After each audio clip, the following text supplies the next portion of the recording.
What's up, everyone? Welcome to a True Underground Story podcast. I'm your host, Timmy Burner. Today I'm with my bro, SleekoGotBars. SGB, Sleeko got bars, Sleeko got bangers, man. Double M, triple blessing and T, man. Hey, appreciate you for having me on your shit, man. Not a problem, brother. So, where are you from, Sleeko? Man, I was actually born in Marysville, Ohio, in the penitentiary. My mom was doing 3.5, I think at that time. She did 9 altogether. But from there, I was raised by my auntie for my first 6 years in Old North Dayton until I met my pops. Moved in with him when I was 6 and was raised by him until I was 15, and I've been on my own ever since. I'm living in Columbus, Ohio now, but all my business and everything my family and all that, they still in Dayton.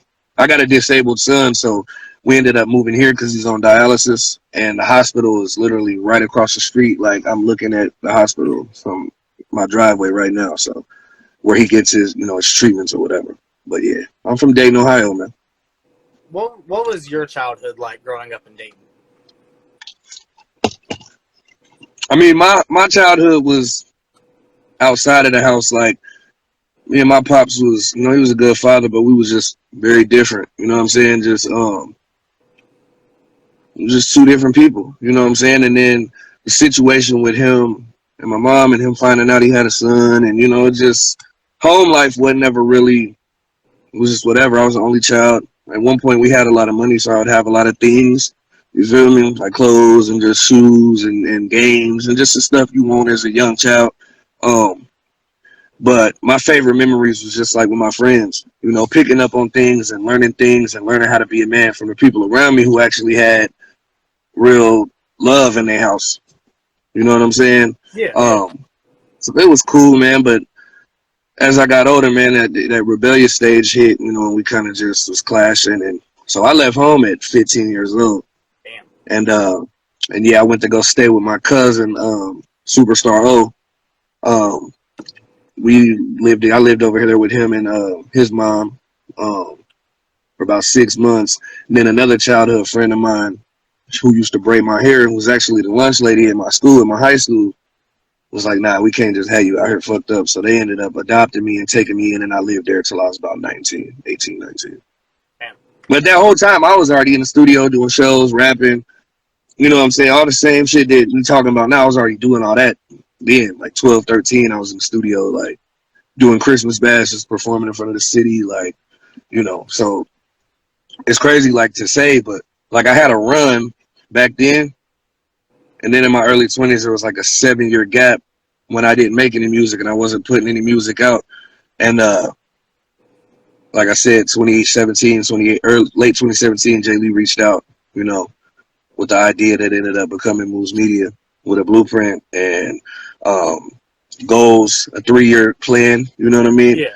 And everything that he laid out, I bought into it. And from there, we pretty much exceeded everything that he laid out in that 3-year plan. So that's kind of where we at now, for real. Depriving the people of SGB for 7 years, Sleeko.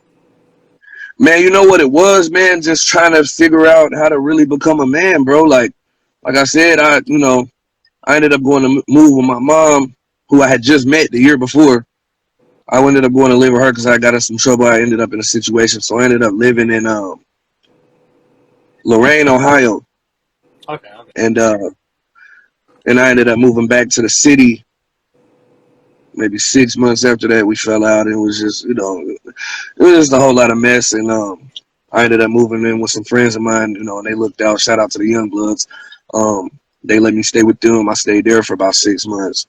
And then from there, I ended up just kind of was bouncing around. I was still in the mix. Like, I was still popular and had the bitches and, you feel me, was doing my thing. But I just, I was fucked up, financially, physically just not on point. Ended up having a kid a year after that, my oldest son, Lil Rico. And just not being able to be the man that I needed to be for him. The music had to go on the back burner. But what's crazy is I was still recording every day.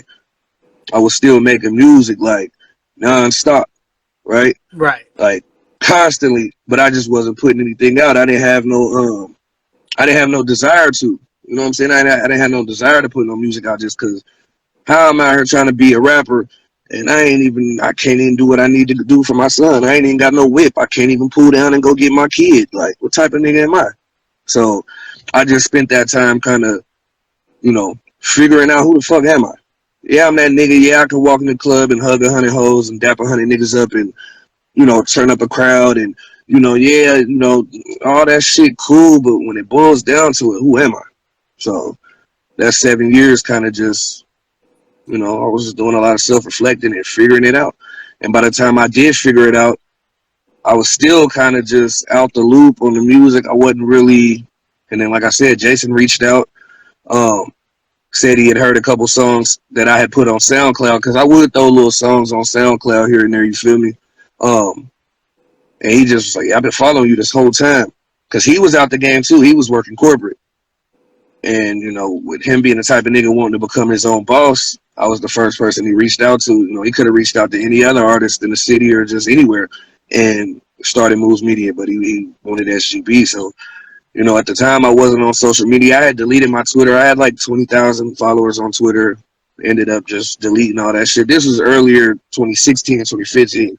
Had like 10 on IG.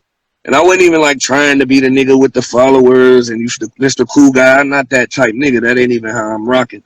But like I said, just when he sat me down and he laid out that blueprint, I was in a space where I started a family. My girl was actually pregnant with my second son, Riley. And I was looking for that outlet again because, okay, cool. I got home life, cool, but now I'm stable. I pretty much, became Rico. You know what I'm saying? I figured it out. Like, he reached out at the right time. So, boom, we get back in the studio and said, I want to drop a project in 3 months. That ended up becoming Good Spirits, Bad Vibes. And the crazy part about that is I was so out the loop, so not in the mix, you feel me, that I wasn't really sure what the, people's reception of it was going to be, for the simple fact that it's a whole new game. It's a lot of young niggas that's popping right now. They don't know who the fuck I am. Like, Sleeko, who is that? This ain't, you feel me? You got to think, last time I put something out for real was 2012. So the game done shifted. It's a melodic game now. It's super. But man, when I woke up that Friday morning, it had dropped at midnight. I woke up at like 6 in the morning. That motherfucker had already been shared and shit like 300, 400, 500 times. Damn. Amongst all the platforms. I said, oh shit. I was like, oh shit, damn, like, oh fuck, like, okay. So boom. We ended up going to I ended up quitting my job. I quit my 9 to 5 because I was like, fuck it, nigga, we about to be, nigga, we out of here, you feel me, nigga? So we ended up going to LA. I did my first show out there at the Virgil. Shout out Chuck Dizzle. Shout out MC Classic. Shout out Chrissy Briscoe. And everything they got going on out there. But the perception out there was even crazy. Like when I walked on stage, I got this little trick I do to make the crowd laugh. I ain't gonna expose it, but when I got them, I knew I had them. So then I spit the second verse from No Pain No Gain. I ain't got nothing but dough on my schedule. Dough with the flow in that booth. I go federal. Bring your bitch through. She get fucked on the section. On Sleeko to God. I come through like the Reverend. Then when I'm hearing the perception, I'm like, oh shit. Like, oh. So then we ended up shooting No Pain No Gain. No Stranger to Love. Fucking great. The same weekend. And then we shot we did like a photo shoot out there on Venice Beach.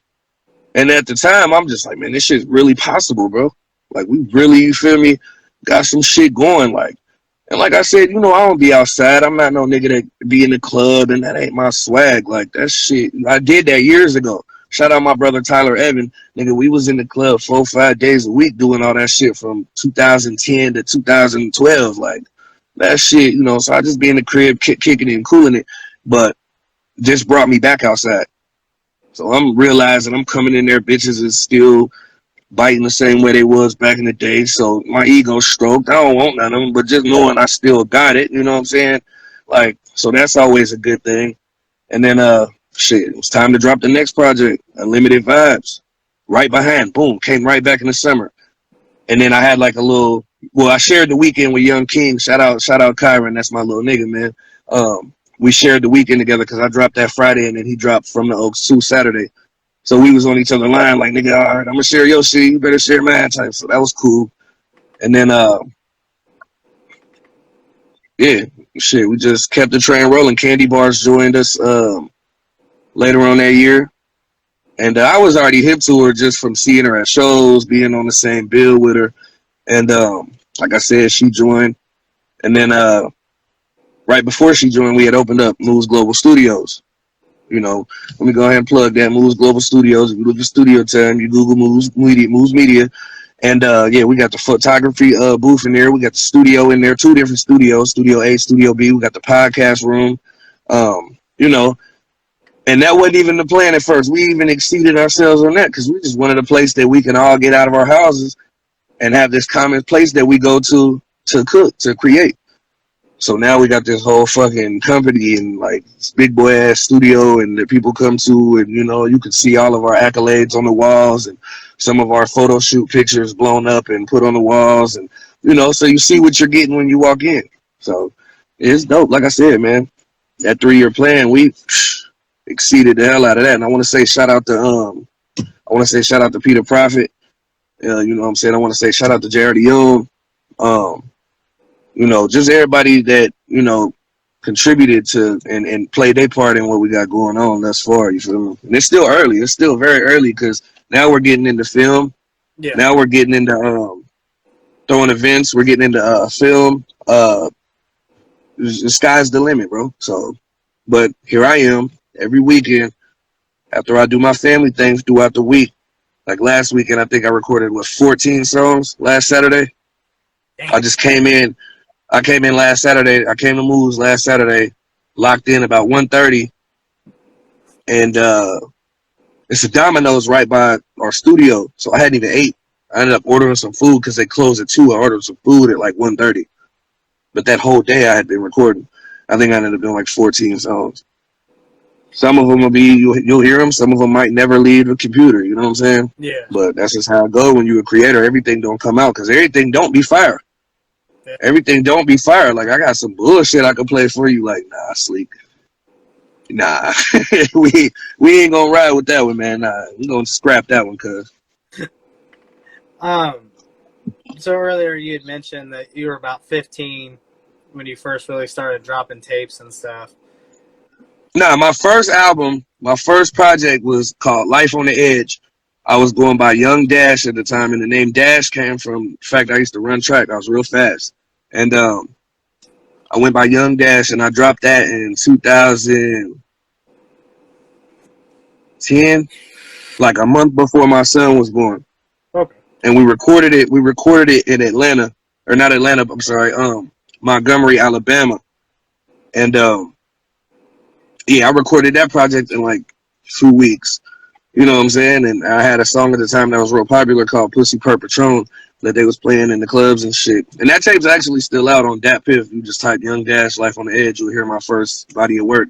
And it's really still a classic because it kickstarted a movement that we had called 1913.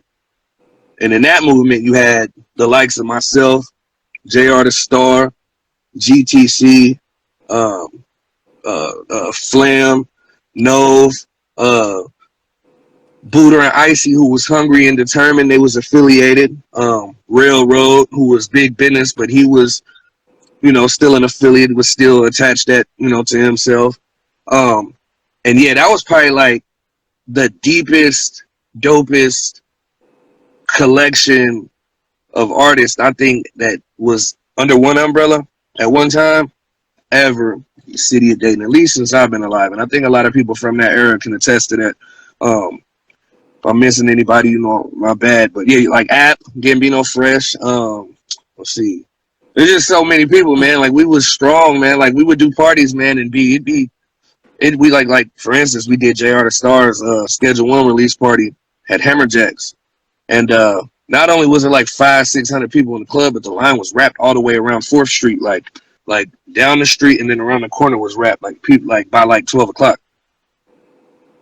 And yeah, you know, just us being young and still in our primes and still having vices, and I think a lot of shit that we was doing was like trial and error, you feel me? Yeah. And we made a lot of mistakes. So when we started this Moves Media shit, we wanted to take those same mistakes and understand that we learned from them and move forward. You know what I'm saying? So this is pretty much 1913 is pretty much the second coming, or Moves Media is the second coming of that. But a lot of those same people that I did mention earlier, either no longer make music or they got different things that they've, businesses they've started or whatever. Shout out to them, man. It's a brotherhood for life. Some of us ain't seen eye to eye for a while, but that that's it, just because you don't see eye to eye, don't mean I don't got love for you. Yeah. That's just how that's how life goes. So, here we are. So kind of got two questions here. Have you ever thought about re-uploading and like remastering that first tape? Life on the Edge, nah, because I don't got none of the files. Oh shit. There are songs though. I ain't gonna lie to you though. There are songs though that I be listening to like, damn, this shit could still go. Like if I re-record this shit could still go. I do got some of them, but I don't have no desire to. It's cringy listening to it. Like if you go listen to it tonight, you gonna be like, man, this motherfucker was fire. I was really better bar for bar back then. Like I was really better bar for bar. But going back to what I said earlier, when I came back out, the Good Spirits, Bad Vibes, Unlimited Vibes era of the game had changed. It was melodic. And so I was experimenting with a lot of songs, with a lot of different sounds, and I just happened to be sweet at that too. And I just happened to be able to do the Janet and Michaels and the Raindrops and then go from there to doing like American Dad and like I got so many different flavors, bro. Like that's the reason like when niggas be coming talking about the best niggas like creatively like out of Dayton, Ohio, and my name don't be in that conversation, they be bothering me because I be like, bro, nigga, my catalog's stupid, bro. Like my catalog's fucking bananas, bro. Like nigga, I'm the only nigga that can go from Where the Wild Things Are to motherfucking Born to Ball. Then I go from Born to Ball. Then I go from Born to Ball to Nightmares. And then right after Nightmares, you get Follow Code. Then you go from that and you cross all the way back over and you got Poltergeist. Poltergeist is fire too. Especially and then you cross all the way over and you got I Believe I Could Fly. And then you go from I Believe I Could Fly to Cause and Effect. All different, like, you feel me? And it's all still me though. It's not like why is he trying that sound? That don't even sound right. Like it all still. That's why when niggas don't be putting me in, I got respect for the artists that's doing their thing. But come on, man, y'all niggas tripping, bro. And I never make it a big thing because I ain't no sucker. I'm not, I ain't no sucker, and I got a lot of love for these artists that are recognized as the best, if not the best, one of the best doing it. Come on, yeah, you can't leave out Big SGP, man. Not when you done heard the catalog and you understand music, bro. You understand what it take to put this shit together, bro. So yeah, that's why I'm going on a 12-month run. I'm dropping an album every month. We're about to go crazy and dump visuals heavy on them. Like, y'all gonna have to give me my flowers one way or another, bro. So, and that's why I appreciate you for having me on here, because this you giving me my flowers, bro. So I want to give you yours too and tell you, bro, keep doing what you're doing. I love what you're doing. I be tapped in just about every time you put something together, bro. And just keep your foot on their necks, man. You ain't got nowhere to go but up, bro. Trust me. I appreciate it. Straight up. So, we had already done an interview. You were one of the very first interviews I did. Re-listened to it, and the audio quality wasn't what I like it to be with what I'm putting out now. You had told me the story, but just for the people, you started, I don't even know if Young Dash was your first name, but how did you get to the name SleekoGotBars? Okay, so you go back to 2002. There's this rapper. I don't know if he raps anymore. I know that nigga married into the Jacksons, which is crazy. He married Janet Jackson or Michael Jackson niece, which is crazy. But one of my peers, Jola the Trunk Boy, we had a group called the Headliners. Me, him, and his cousin Kobe DeLeon. Shout out to Kobe. And we went to school together. And we also went to school at the time with this group called the Little Tykes, who was super popular back then. Like they was doing like Scream Tour with Romeo and Bow Wow, and you know what I mean? Like they were super getting ran out the mall, bitches, and you know what I mean? Like that type of shit. And they ended up, their management ended up going through some legal shit, so they didn't get to take it as far as they could have. But yeah, I used to go by Top Dollar. And my first song, like I said, me and Jola was in a group. We used to record at DJ Swift studio. Shout out to DJ Swift. He's still out here doing his thing. He's still scratching, and you feel me? He's still old school with it. Over on the west side on McCall Street, and my first song was like a anthem. So it was like the hook was like 112 or 13, one of the two. It was like TOPDOLLA, top dollars the name. I stay ahead of the game. Yup, TOPDOLLA. When I say I'm hitting them hard, nigga, I came here to stay. Then the hook I come on, or the verse I come on, like TD touchdown. Nope, it's top dollar. I ball from the east to west like Rasheed Wallace. These haters think they hot, they not. That's me. I'm burning up like Lil Wayne with 500 degrees.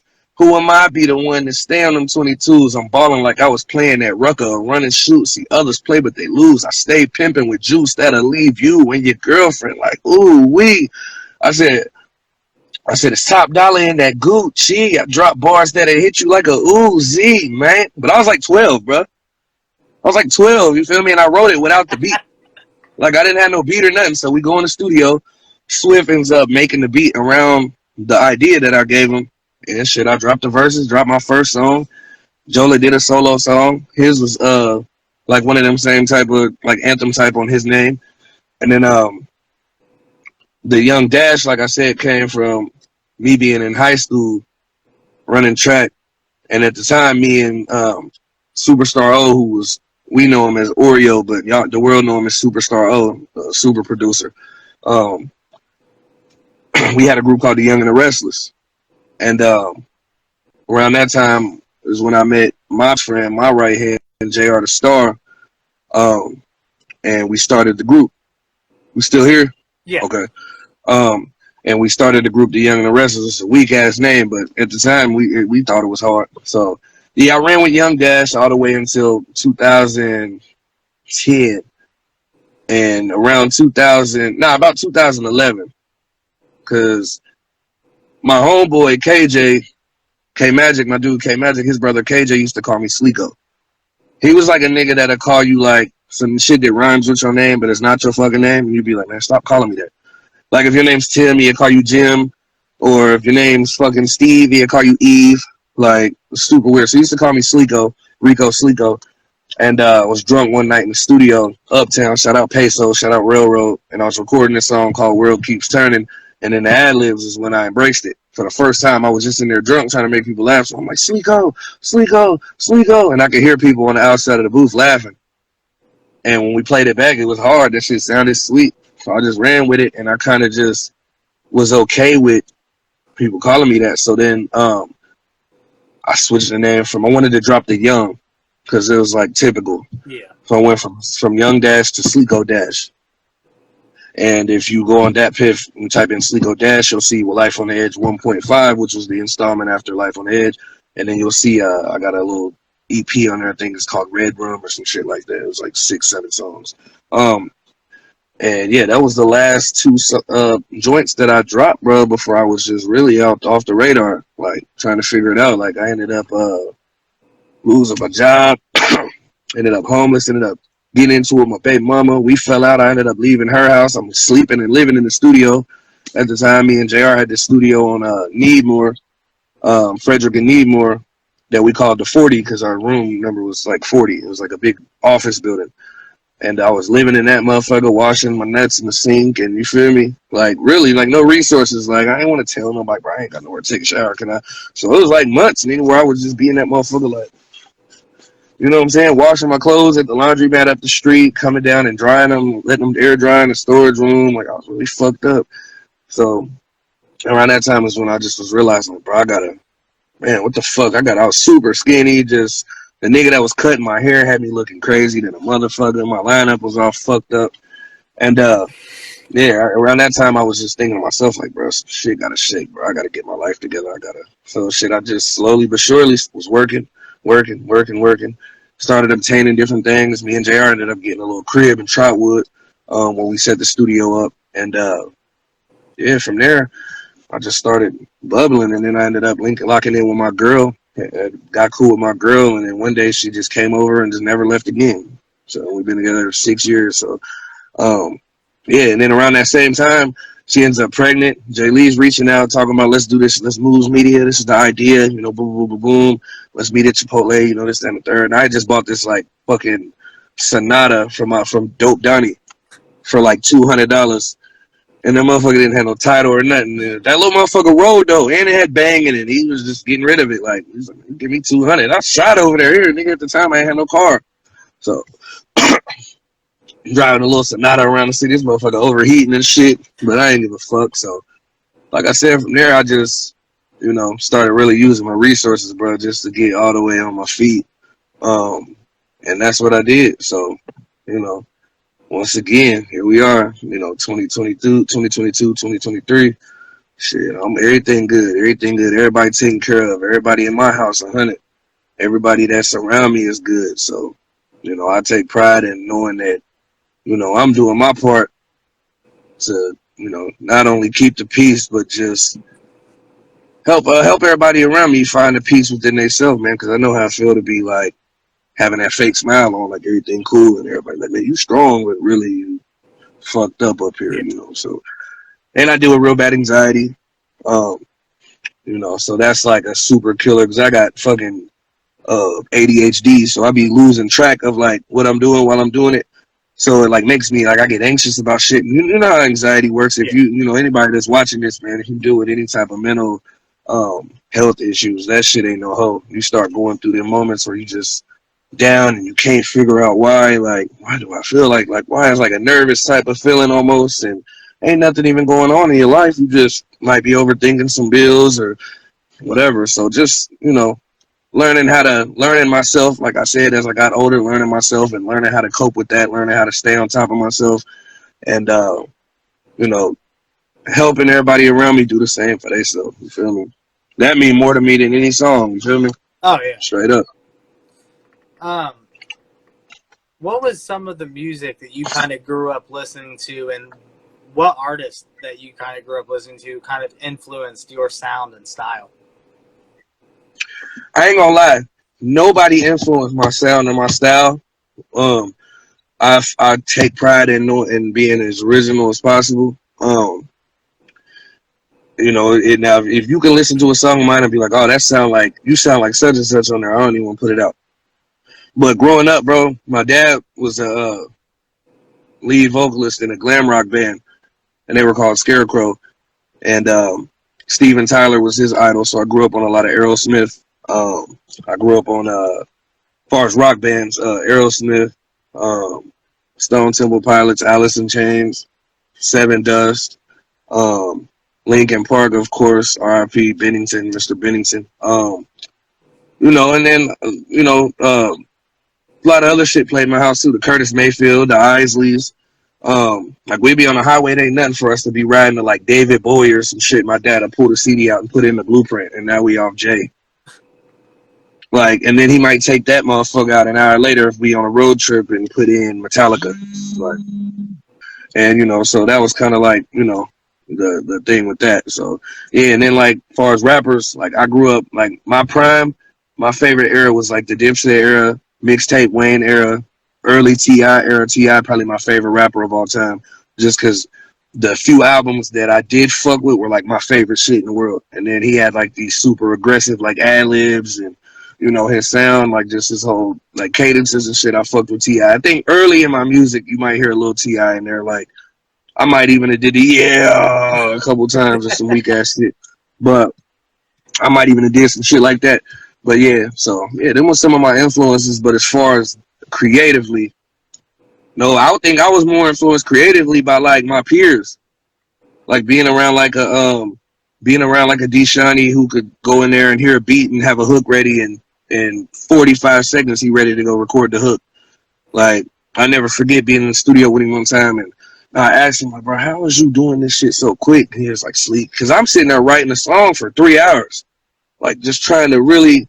He's like, bro, you got to get to the point where you just off top with that shit. As soon as you hear that beat, it's already coming. You got to get to that point. So when I did get to that point and I could go do a session and do 14 songs in one day, I always attribute it back to that when he told me that. And this was like 2014, 2013 at his studio, Cuckoo.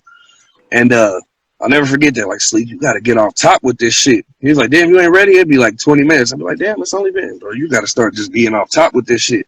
So the first song that I ever recorded where I didn't write a thing down, I just went in there and just built on it as I went was Follow Code.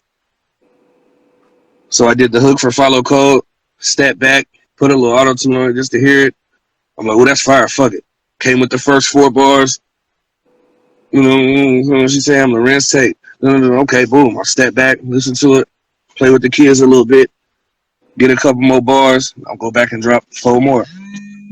Oh, my neighbor is crazy. He just keeps calling. But yeah, so that's kind of like how I was, you know, I don't want to say raised, but I learned raised in the music. Like, because at this point, bro, niggas it ain't nothing. These motherfuckers is doing 20, 30 song sessions. Like, I seen Wayne, an interview with Wayne the other day, and said his last session, he walked out with 53 new songs. Like, how the fuck is that? Niggas is doing 53 songs in a year. Yeah. Like, back in the days, like, you know, so I was just kind of blown away by that, man. Like, and like I said, I always just think back to when Bruh said that. And then from now it just, like I said, if I don't got nothing to no beat within the first 20 seconds, I'm going to the next beat.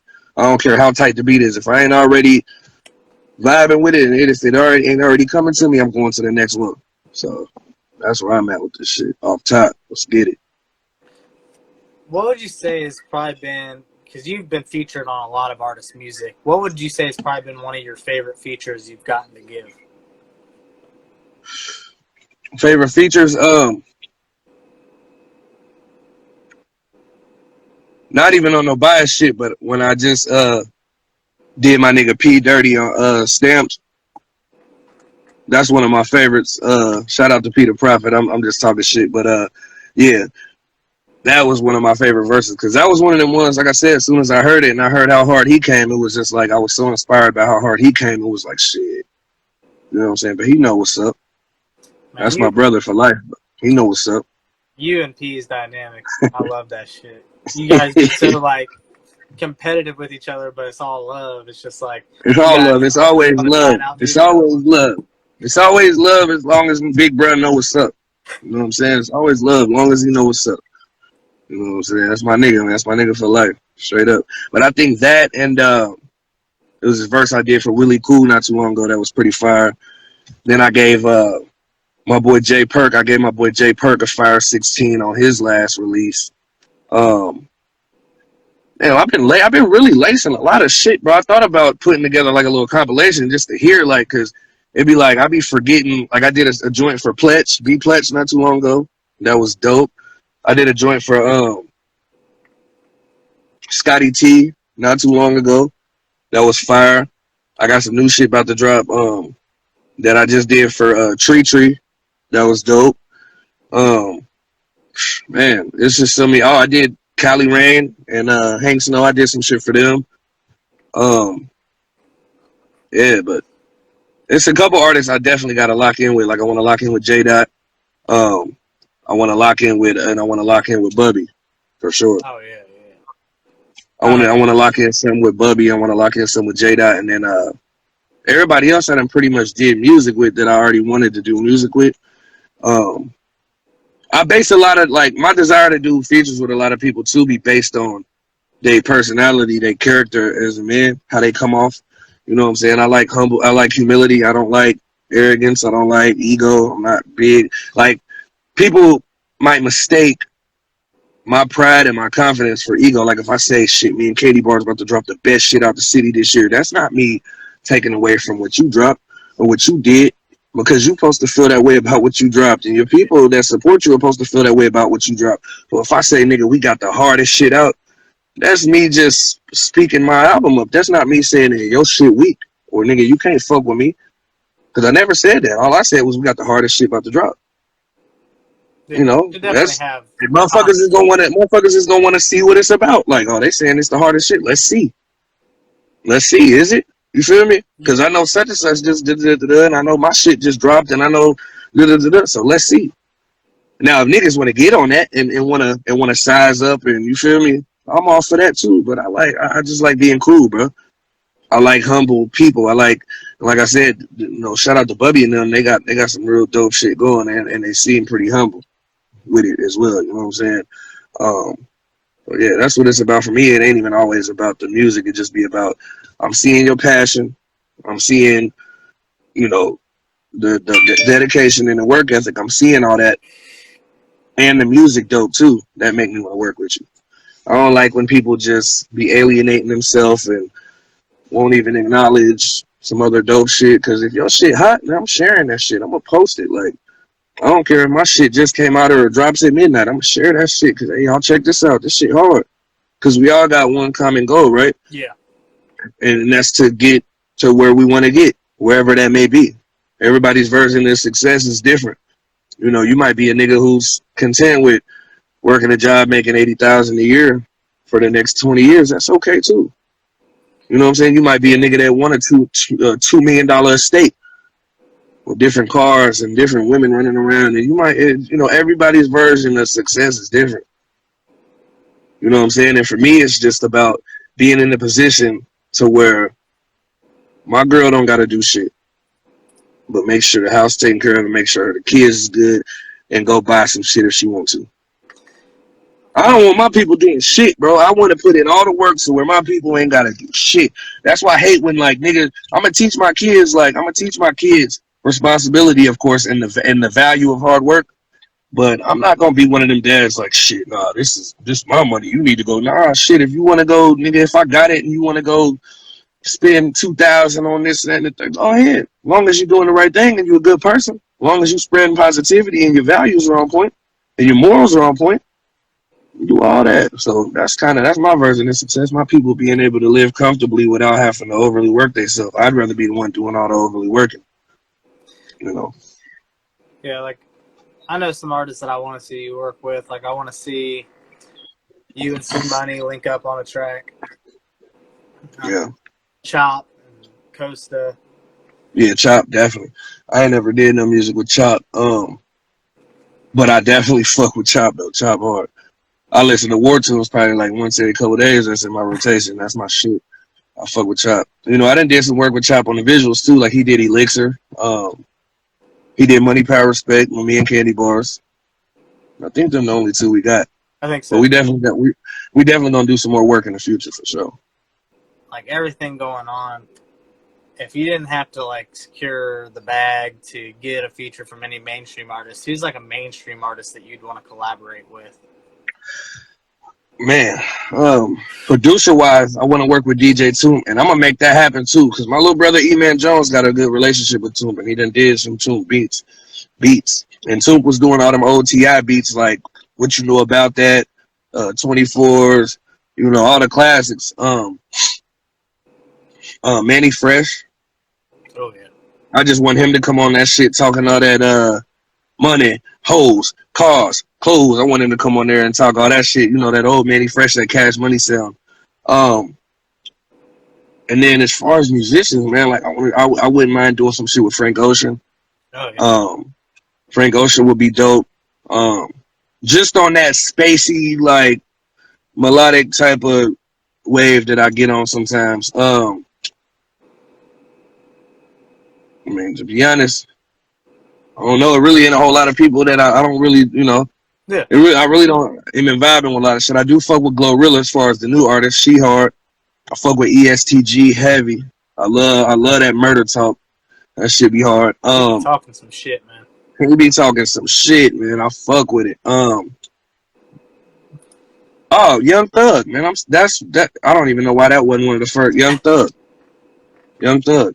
Like, bro, his voice, bro, like the way he uses his voice is like an instrument, bro. And people really, it took me a while. And it's crazy because when he first came out, I was like, man, hell no, who the fuck is this? Get this shit to.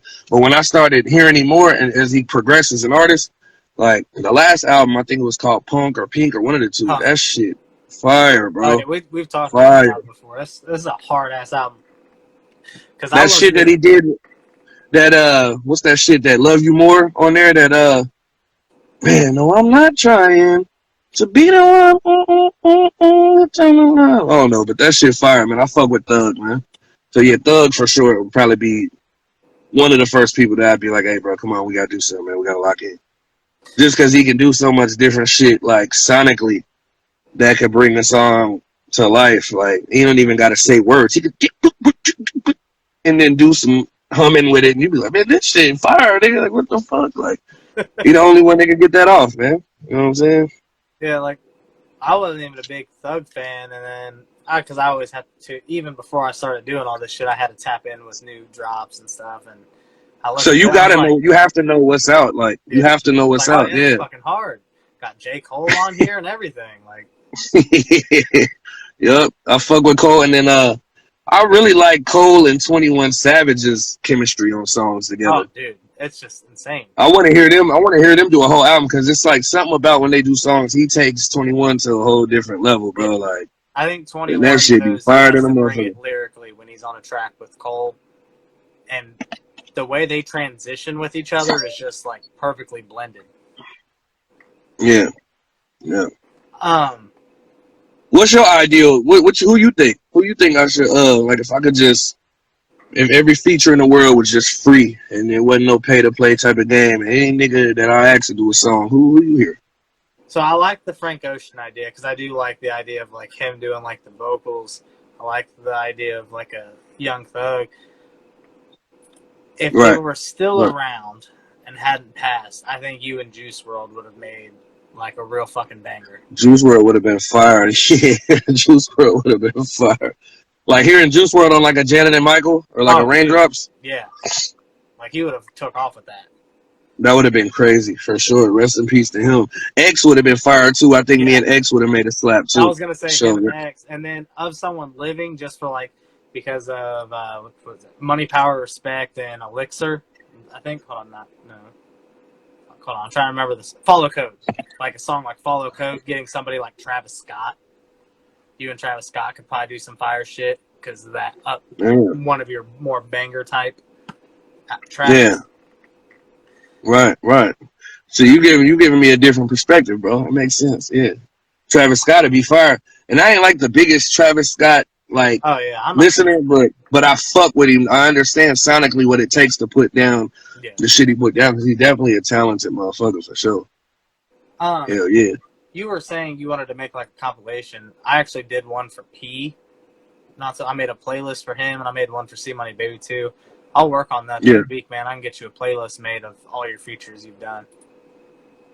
Yeah, because like some of them they'll put SGB and then some they'll put SleekoGotBars, so it's like I'll be it's able weird. To find them just because, like I know Cobain on his album he put you as SGB. It threw me off at first. It was like, "Fuck's SGB?" And I was like, "Oh, it's Sleeko." Oh yeah, shout out to Chris Cobain too. He been doing all my engineering, but he know how I did him on Eagle. Ain't no secret. And that's my brother for life too, man. You know what I'm saying? But he know what time it is. You feel me? Nah, it's all fun, man. I'm just bullshitting, but seriously though, niggas know. So, what would you say has probably been the hardest thing for you as an artist?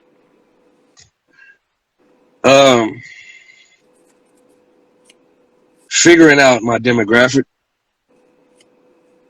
Like finding my demographic, finding my like who my core listeners are. Like it ain't the streets, it ain't the hippies, it ain't like who's my core. Like, you know, if I was doing a show and 1,000 people came out, or I was looking to target 1,000 people, who would it be? Like what type of individual? You know. But I have noticed like that it's a wide like spread type of, you know, demographic, but like I said, you always got to have that core audience. So who is that core audience? You know what I mean? Who is my core audience? Because like I said, it stems back to when I said, bro, I'm the only nigga that can go from Where the Wild Things Are to Elixir, from Elixir to Born to Ball, from Born to Ball to Any More, from Any More to Poltergeist, and it's still, it's still the same nigga. Like, you know what I'm saying? This is still the same person, and it still sounds like him. Like, so I think like maybe figuring out what is that actual sound, because it's a gift to be able to do all the shit, everything.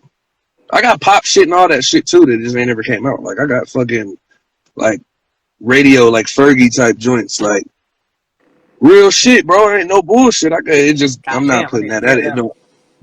That don't fit me. Like my vault's full of some shit, bro. Like, you know what I'm saying? Like, so it's actually finding a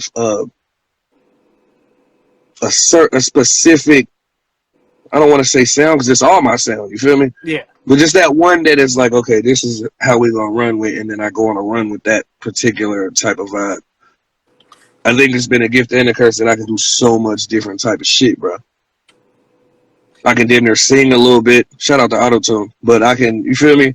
I make it sound good. Then I can rap, and then I can really rap, and then I can like it's I don't know. I think that's just been the hardest part, figuring out like who are my core listeners, like who am I selling myself to, like, you know what I mean, like. Yeah. So that's been pretty hard, bro. Like, because everybody's like, man, you need to do this or you should do more of that, and then I'll be like, well, I don't want to. You feel me? Like, I don't want to, I want to just keep doing what I'm doing. But at the end of the day, every artist, even an ESTG, has that specific thing that you go to them for. Like when you think about Sleeko Got Bars, what are you going to hear Sleeko Got Bars for? You know what you're going to hear ESTG for. Nigga, that murder, them hard ass beats, nigga, that goddamn, that aggression, that nigga. When it's SGB, what are you going to hear? You know you're going to get some good fire ass music, but what are you, even with like a C Money, you know exactly what if you want to hear that pain / street talk, yep. you're going to go to C Money. With me, I haven't been able to figure that out, bro. And I think that's been my downfall my whole entire life, because I can do everything. Because I can do it all. And just not finding that one thing that I use to market SGB. Sleeko Got Bars. You know what I mean? So it's like, I think that's been like really every project you could target it towards a different audience. There you go. Like God Bless the Real was damn near ghetto gospel. Yeah. That shit was damn near like some ghetto. That shit music on there was like damn near ghetto gospel. Fucking Provide and Protect was more of a flashy type of bounce type of album. Good Spirits, Bad Vibes, it was like a coming out party, and then Unlimited Vibes was kind of like more soul, more like, you know what I'm saying, more personable. You know what I'm saying? So that's kind of, but like you said, they're all different as fuck. Like, even in case you've forgotten, here's a reminder: 2 different fucking things. Like, yeah. It's 2 different, and those were all that was supposed to be one album together. Split it. I had a whole different order, of course. Like, it was blended a lot different, but you know, when it was like, shit, let's just go ahead and make it more than two projects instead of one, and you put one out here and then one out there. I'm like, oh, okay, let's do that. So I made one like the commercial sounding joints, and the other one, the bar heavy, more serious type records. You feel me? So to counter that last question of what's been the most difficult, what would you say has been the most rewarding thing for you as an artist? Man, the fact that just being able to walk into a room with nothing, come out with something fire, and then being able to come home and play it on my computer and see my little niggas bouncing around the room, like, and they know it's they dad. That shit fire, bro. That's fire. I even gave my son, I was in Dayton Daily News. They did a write-up on me in Dayton Daily News a couple months ago, and I just gave my oldest son one the other day, and he was like, what's this? I said, flip through it. He's flipping through it, and he's like, why are you in the newspaper? I said, read it. So he got a chance to sit there and read up on me, and he already be bragging and showing all his friends my videos. And he be trying to act like he try to play me cock like he ain't really. But then if I go to like his browse history, he'll be Googling me and stuff like. So that'd be dope. But yeah, other than that, man, it's just all the same shit. Just being in that creative space to where you can free yourself of every day. Because when I go to the studio, it's like the pressures of every day, me trying to figure out like how can I level my family up, how can we that goes away when I'm making that music. I'm just engulfed in the music. You feel me? The music itself. So yeah, that's pretty much outside of my babies for self. like I said, just that getaway, because it's like, shit, I walk in the studio and it feels like I'm on vacation, like I ain't even tripping on nothing else going on outside that motherfucker. But what I'm about to record. And if I go in there and I feel any type of pressure to make any music, I leave. I'm not going in. I don't like walking in the studio feeling pressured to get anything done. You know what I'm saying? Yeah. And Jay Lee will tell you now. Jay Lee will tell you I make my best music under pressure, but I don't like making music under pressure. I just like that freedom of just kicking back and eating some chips and fucking, I drink, so I sip my whiskey and, you know what I'm saying, and come up with this idea. Okay, boom, and put something dope down, put a little mix on it, and then hearing that back, like, and that feeling of just, ooh, I got some shit, this shit fire. Texting people like, bro, I just came with a banger, like, ooh, like, what the fuck, like, it's all the same shit, just as it was when I was 12, 13 years old. On the house phone, the big ass house phone before cell phones was, you feel me? Because I'm ancient. So I'm, boom, boom, boom. Hey, bro, I just wrote this. I just did this. Like, it's still the same shit at 33. You know what I'm saying? It's still the same, bro. Well, do you remember what that feeling was like when the Dayton Daily News reached out about doing an article on you? Like, what was that experience like for you?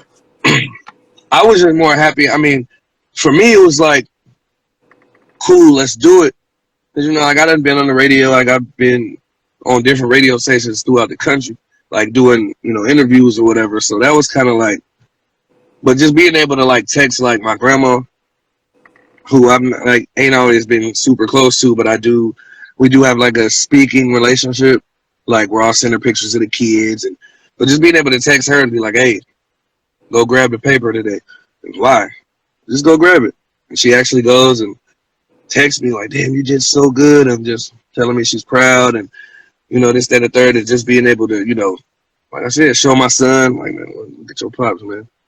To them, it's like the biggest shit in the world. Like, bro, you in the newspaper, nigga? Like, what? Like, so, just that understanding that people around me are proud. I'm doing something good from being the little nigga that was just fucking up all the time is, whatever. Now I'm starting to do good shit. And then, like, my godmom that I was telling you that was the lunch lady in my school that adopted me. She posted it, like, go Rico, boom, boom, boom. So proud. And, that was dope, man, to see me doing something good for myself other than, just trying to figure it out. You know what I'm saying? So that was dope. It was definitely dope. I was just, like I said, I was just more excited about everybody else's opinion on it versus myself. Right. Because I kind of knew about it in advance that it could happen. Like, hey, we might be just heads up. And then when we did it, I was like, well, I can't wait till such and such see this. I can't wait till, that's always dope. That anticipation to actually see it. Like, when you actually look at it and you hold it, like, damn, that's sweet. Even if I don't ever do nothing else, just to be able to say, like, shit, I had a write-up in the paper about me as an artist, like, that's a dope little accolade. You know what I'm saying? That's some dope shit, for real. So, So, if an artist ends up watching this, I always feel obligated to ask this for if they go and check out your music and they're like, oh, yeah, I need to get them on a track. What is your going feature price at the moment? $500. 500? 500. So yeah, we do. And that come hook and verse. If you just want the verse, 500. You want the hook and the verse, 500. That's what we're doing right now. And that's actually, we haven't put up our price sheet yet. But that's one of the next steps in the campaign. Probably right after me and Candy drop our album, I'll drop my price sheet. But yeah, I don't know how we doing as far as releasing this, but shit, whoever watching now, It should be up within 3 weeks. I'm trying to sprinkle some of the older ones that when I got behind because of my computer crashing, blending those in with the newer ones. That way I'm not staying super far behind. But I got a game here called This or That. Okay. I'll present you 2 artists, and you tell me which one you want to cruise around to. All right, come on with it. I'm ready. Tory Lanez or Chris Brown? Chris Brown. Yeah, legend. Tory Lanez, I think is more talented, but Chris Brown is Chris Brown, bro. So Chris Brown. If you was asking me who I wanted to do a feature with, Chris Brown. What? Chris. Yeah. Real quick, in the chat, there's a guy who I interviewed a couple weeks ago who is Shawnee2X. He's another local artist I'd like to see you guys work together. He'd be doing this like the New Jersey bounce style. Shawnee2X, shoot me a follow. I'm gonna follow you right back, my dog. So next we got Bruno Mars or The Weeknd. The Weeknd. Erykah Badu or Lauryn Hill. Hey, I feel like it's drink champs. I'm gonna just take my shot. Fuck. I gotta go Lauren, bro. Like, I don't know. That's hard though. That's so hard because both of them got timeless records. But I gotta just go off. If I had to put Baduism up against the Miseducation of Lauryn Hill, I gotta go with Lauren, bro. I got to. I'm sorry. You feel me? Hey. Stevie Wonder or Michael Jackson? Mike. You see That's. I mean, I ain't trying to play. I ain't gonna act like Stevie ain't Stevie, but come on, it's Mike. Man, like, you know. Have you seen Shaq on Drink Champs telling the story of him getting in an elevator with Stevie, and Stevie looked at him and gave him a head nod, and he said, "What the fuck?" Nah, I ain't seen that. Stevie ain't had nobody around him and gave Shaq a head nod and said, "Hey, Shaq." Like, how the fuck you know? It's like, what the I gotta check that out, bro. That's funny as hell. Music I see Sunny Delight in here too. Music Soul Child or Drew Hill? Man, music. But I think Drew Hill got my favorite song. I don't know though. No, I gotta go music because Girl Next Door is like one of my favorite songs of all time. Love is a classic. Half Crazy. Yeah, Drew. Drew. They gotta sit down on that one. I gotta go Music Soul Child. Easy, yeah. The next three are pretty hard ones for some people. Well, this next one you might actually. I feel like I know who you're gonna take. DMX or Jadakiss? X. See, I honestly thought you was gonna go Jada. Now Jada lyrically is better than DMX, but DMX got a better discography. That's fair. Jay-Z or Nas? Obviously, Jay more successful and he's more colossal, but you been hearing Nas' last 3 albums? Oh, fuck yeah, dude. Like King's Disease 1, 2, and goddamn The Magic. I think, dude, insane. And I still gotta go Jay. But that's hard. So Tupac or Biggie? Tupac, easy. Keith Sweat or niggas be mad as fuck. Biggie don't be in my top 5. That's crazy to me. I ain't mad about it. Biggie's not in my top 5, but like I say, my top 5 would be like, and some of it like it would be Jay, not in no order. Jay, Wayne, Pac, M. I want to say Tip, but Tip, like I can't put T.I. in there.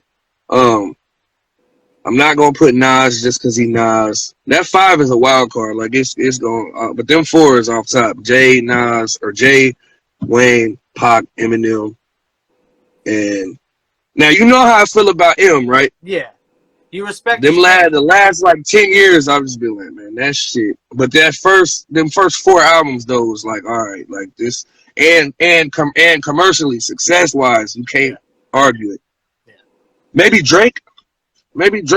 Yeah, I could. Maybe I put Drake. But I think a lot of that would be based on how big he is too. Yeah. Pause. But so yeah. But next question, I'm ready. Keith Sweat or Luther Vandross? Keith Sweat. Outkast or Wu-Tang? You wearing the Wu shirt? Outkast. I said Wu-Tang, but Outkast. We're gonna go Outkast though. Man, I'm so pissed that 3K never dropped a solo. It didn't bother me. Oh yeah. What if he would have dropped the ball? Like, what if it just wouldn't have been that raw? I guess that's true. But damn. Because we got classic features like his verse on that 16 Ain't Enough, that Rick Ross. Yeah. His verse on that T.I. Sorry. It's hard. Did you ever listen to that Frank Ocean song I sent you that he did a feature for? Nah, you sent it to me? Yeah, I told you to check it out. I don't know if it was a while back. I'll send you a link to it. I probably had every intention and just didn't tap in. Yeah, I'll send you the link to it after this. I think you'll Okay. really like the Frank Ocean song and just 3K's fucking verse. Next we got Eminem or The Game. Eminem. 50 Cent or Ja Rule.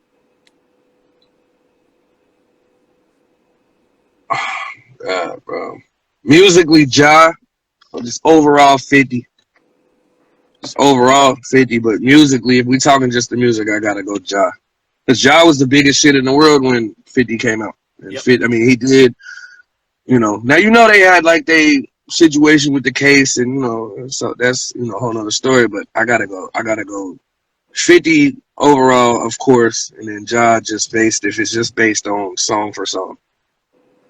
That nigga had hits, bro. He did. It's hard to take away from his success. I mean, he was killing it.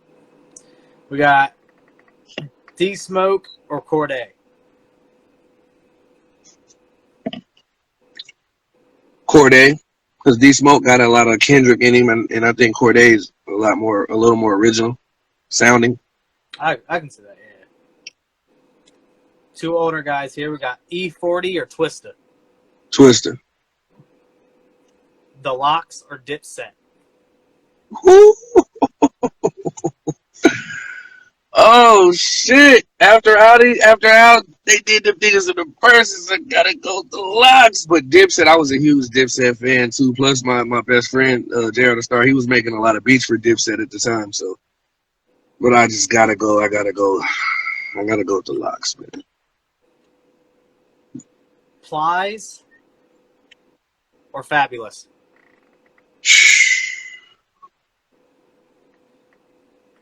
Man, what is you trying to do, bruh? Oh, shit.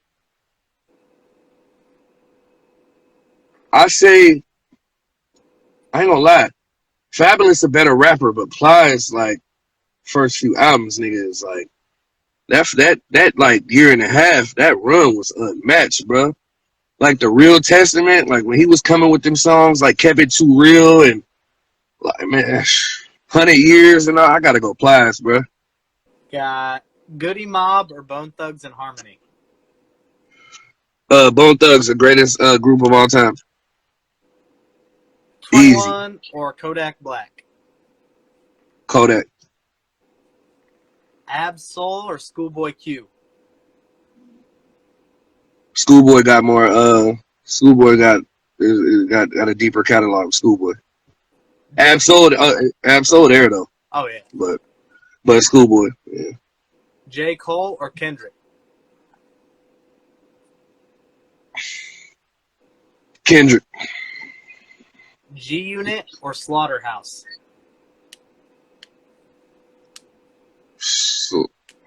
Slaughterhouse. Just off lyrical, like.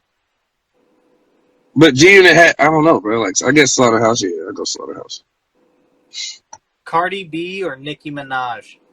Nicki Minaj, the greatest female rapper of all time. XXXTentacion or Juice WRLD.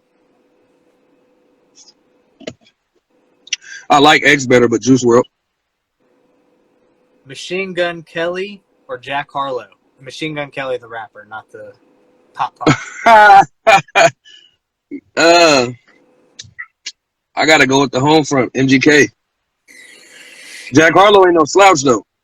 Jack Harlow not no slouch, but MGK, bro, like we was around MGK, you know, early and before when he used to come through with the big army boots on and the camouflage. This before he became Wild Boy MGK. He would be at, like the Ohio Hip Hop Awards and shit like that. So just seeing his come up and seeing his growth and seeing, you know, just the fact he's still pretty relevant. You know what I'm saying? Yeah. Like in 2022, I gotta go MGK, but Jack Harlow definitely got it though. My thing with Jack is I started telling people this with Jack. Like, I fuck with Jack. My problem is Jack's beat selection. He be trying to do the soft beats, but his best like the Drake, he be trying to use like the Drake. Yeah, but he sounds so much better on those harder beats. Like the verse he did for fucking ESTG is fucking dope, and it's on a hard beat. Yeah, bro. And they from the same city too, so Yeah. they got that in common. We got Kevin Gates or Joyner Lucas. Kevin Gates.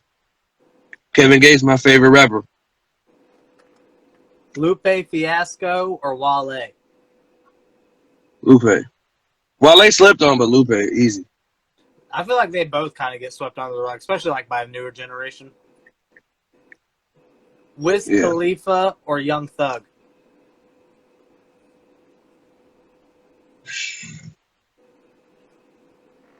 Man, it's like I fuck with Wiz like persona, like he seemed like the coolest motherfucker to be around. I gotta go with Thug though, bro. Like, just the music is just too fire. His music too fire. I gotta go Thug, bro. Nelly or Akon? Akon. No, Nelly. Nelly? Nelly, yeah. Mobb Deep or UGK? UGK. Pusha T or Kanye? Yay. Royce the 5'9" or Benny the Butcher? Ooh. You a fucking devil, nigga. Shit. Lyric. I don't even want to say lyrically because they fucking did. Royce got like them choppy like cadences. You feel me?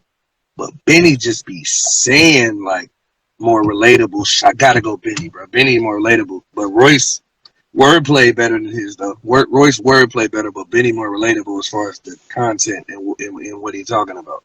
I feel that. We got. That's why you gonna hate this, but that's why I don't think Eminem washed Jay-Z on Renegade because I related to what Jay was saying more. But Eminem's wordplay was better than Jay's. Like the way his cadence was better, but Jay's the shit he was saying was like, damn, I feel this nigga. Yeah. But you know, that's always a tough debate. Yeah, like every time I get into a discussion of Eminem with like P and all that, P and stuff, like we talk about it. Like he says, like I ain't never gonna downplay Eminem's pen because he's fucking phenomenal with what he does, but I can't relate to the shit he's rapping about.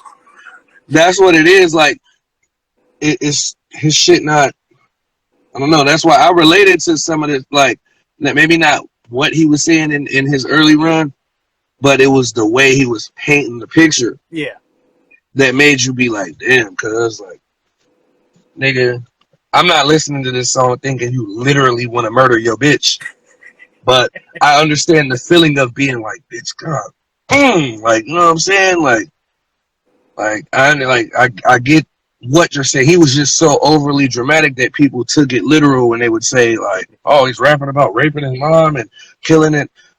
It's the shock value thing that he was good at. Yeah. But he was really just telling you like, shit, I'm going through some shit. You know, and I always just seen past like the literal of what he was saying. You feel me? Yeah. That's why them first 3 albums, Slim Shady LP, Marshmallows LP, and Eminem Show, was like my 3 of my favorite top probably 15 rap albums. You feel me? You know, yeah. Gucci Mane or Jeezy?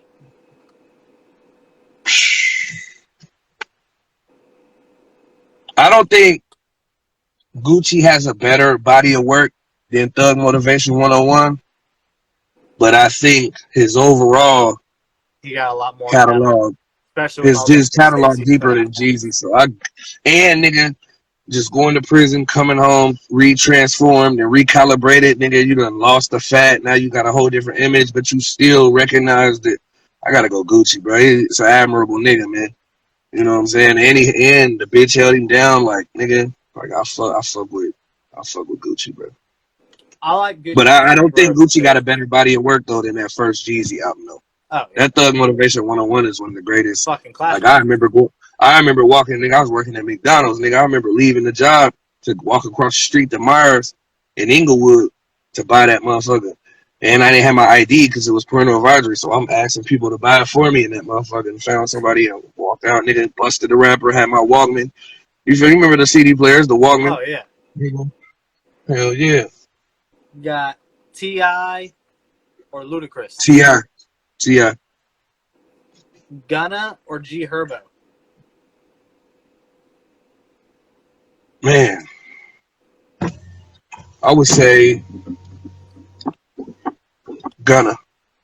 I'm gonna give you G Herbo again, but against Nardo Wick. G Herbo. Young Dolph or Nipsey Hussle?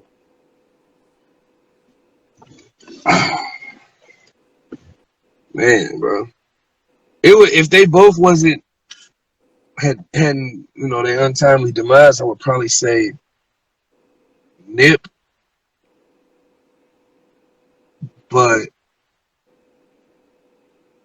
I don't know. I done lived to Dolph music more. Like I done lived to it. Like I done got money listening to Dolph. You feel me? Like I done hit play. I ain't about to, I done did some shit off Dolph. You feel me? Yep.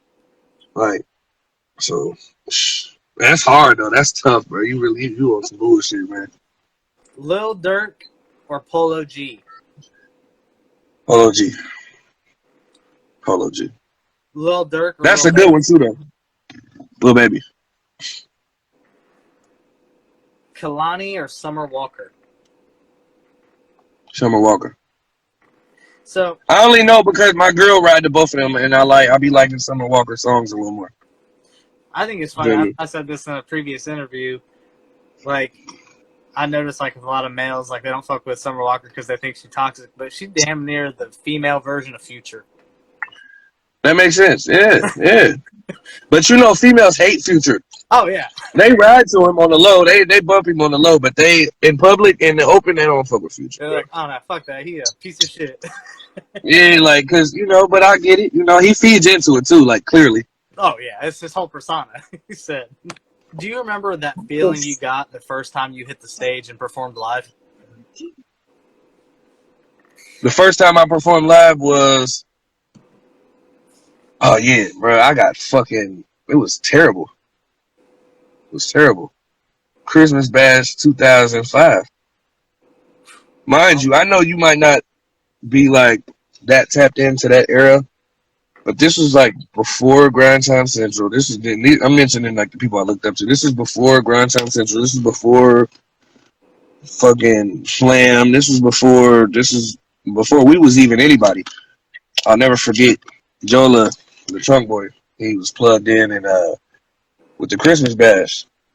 And my bad, I had to no, you're good. have her bring me the charger. Had to have her bring me the charger, but she was trying to feed me some chicken too, y'all. I know that shit smelled good, but I was like, oh, you gotta wait for a second. But I'll never forget doing the show. Superstar O couldn't make it, or Oreo at the time, he couldn't make it. So I ended up switching my setup and doing a set with two of my cousins. We did 3 songs. I'm out backstage. I'm backstage with like the little rah-rahs. The little rah-rahs was like B-Man, Mike Lansky, rest in peace, Mike Lansky, and 2 of their other brothers, and 2 of his brothers, I believe. I forgive me if I'm wrong, whoever watching this, but I remember it was B-Man and Mike Lansky for sure, and like the little stunners. Shout out J-Rock, shout out Trev. They were like the stunners was like me and O's like arch rivals. They was the 2 other light skinned niggas with long hair from the city that had the bitches that was rapping. But I fuck with them now. Like if I see one of them, it's all love. But D-Cut, this is the first time I ever saw Diamond Cut perform. Chaos and them, free CC server. And they was like 20 deep on stage with all red tees throwing the diamonds up, and he did I Get It In, and the whole city knew the song. Jola performed. I want to say, correct me if anybody watching, correct me if I'm wrong. I believe Kylan English performed. Rest in peace, Kylan English.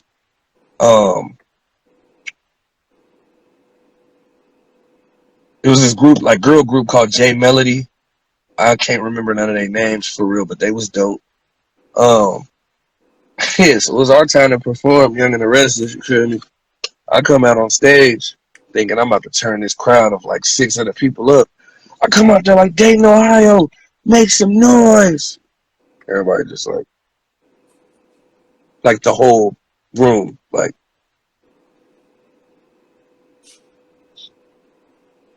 I'm like, all right, so look, my name just and the third. I'm like, DJ, run that shit. Boom. So I do the first song by myself. People were just kind of like,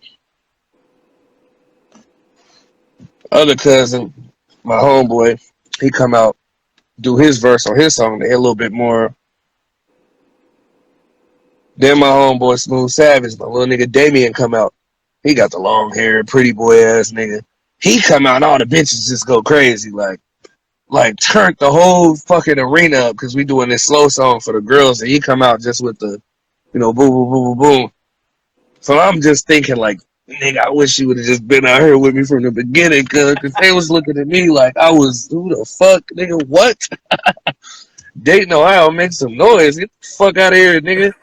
So yeah, that was pretty it was terrible, bro, but it was definitely a learning experience. Like, okay, I gotta change my approach, nigga. Like, yeah, I gotta change my approach. But then by the time we did the Christmas bash the next year, we had songs that were popular in other high schools that, we was in high school. So we had songs that was popular that we was listening to. So it was a lot easier, when you're doing it the next year and people actually know your shit at this point. Because now we outside, mind you. I had just left home and shit.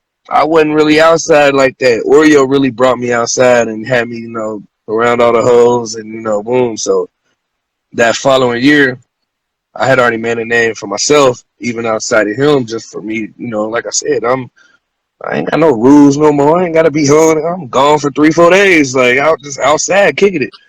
And then by the time 2008, 2009 came, I really had songs that was like in rotation. You feel me? So I'm performing a song like I mentioned earlier. I had a song called Pussy Per Patron.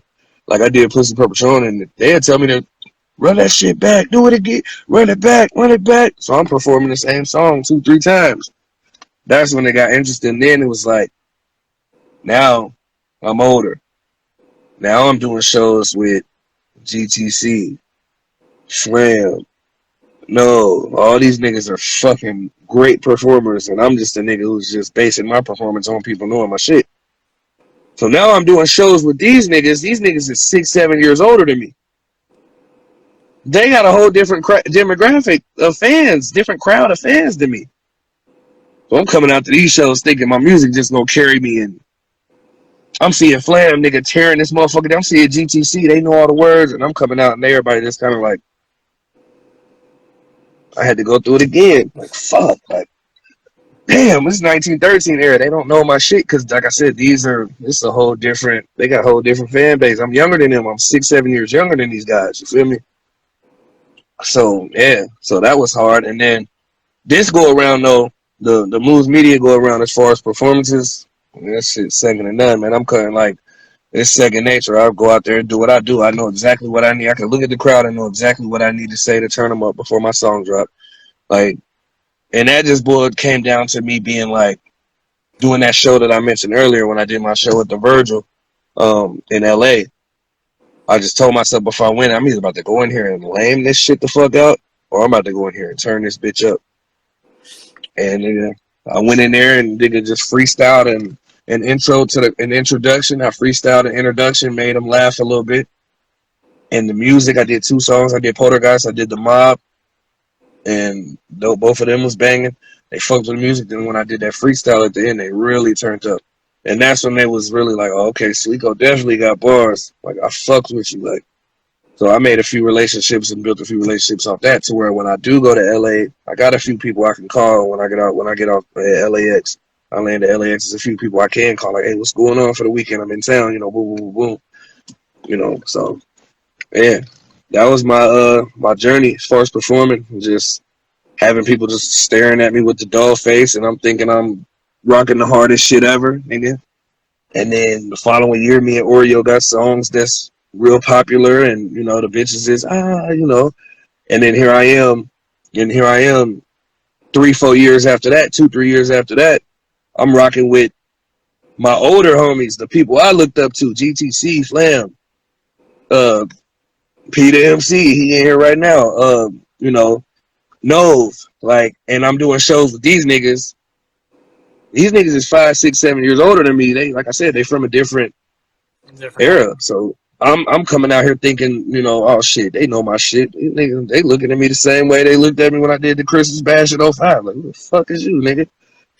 And then, you know, like I said, you know, just to reiterate, fast forward, nigga, I can do a show now. I can look at the crowd and kind of know exactly how I gotta, you know, what kind of introduction I need, what I need to say just to get these motherfuckers tuned in. Once they tapped in, the music will carry you from there, you know what I'm saying? You still gotta know your breath, you still gotta, you know. But initially, bro, performing was like a fucking demon of mine that I couldn't, just like doing interviews, bro. Like what we doing right now is like the hardest shit. Like I remember Jay Lee was like, hey, we're doing 1029 on Sunday. Fucking heart dropped in my nuts. I'm like, oh shit. Like I gotta go on the fucking radio and talk to these niggas. Like I said, it was one of them things. We just pulled up, and I was like, all right. It's like 7 in the morning. I'm like, I'm either gonna go in here and I'm gonna kill this shit, or I'm gonna go in here and I'm gonna lame this shit out. And I went in there. Nigga, dropped 81. Kobe, nigga. Quit playing with me, nigga. I'm SGB, nigga. What would you say, as an independent artist, what impact did like guys like Young Dolph and Nipsey Hussle have on the culture to you?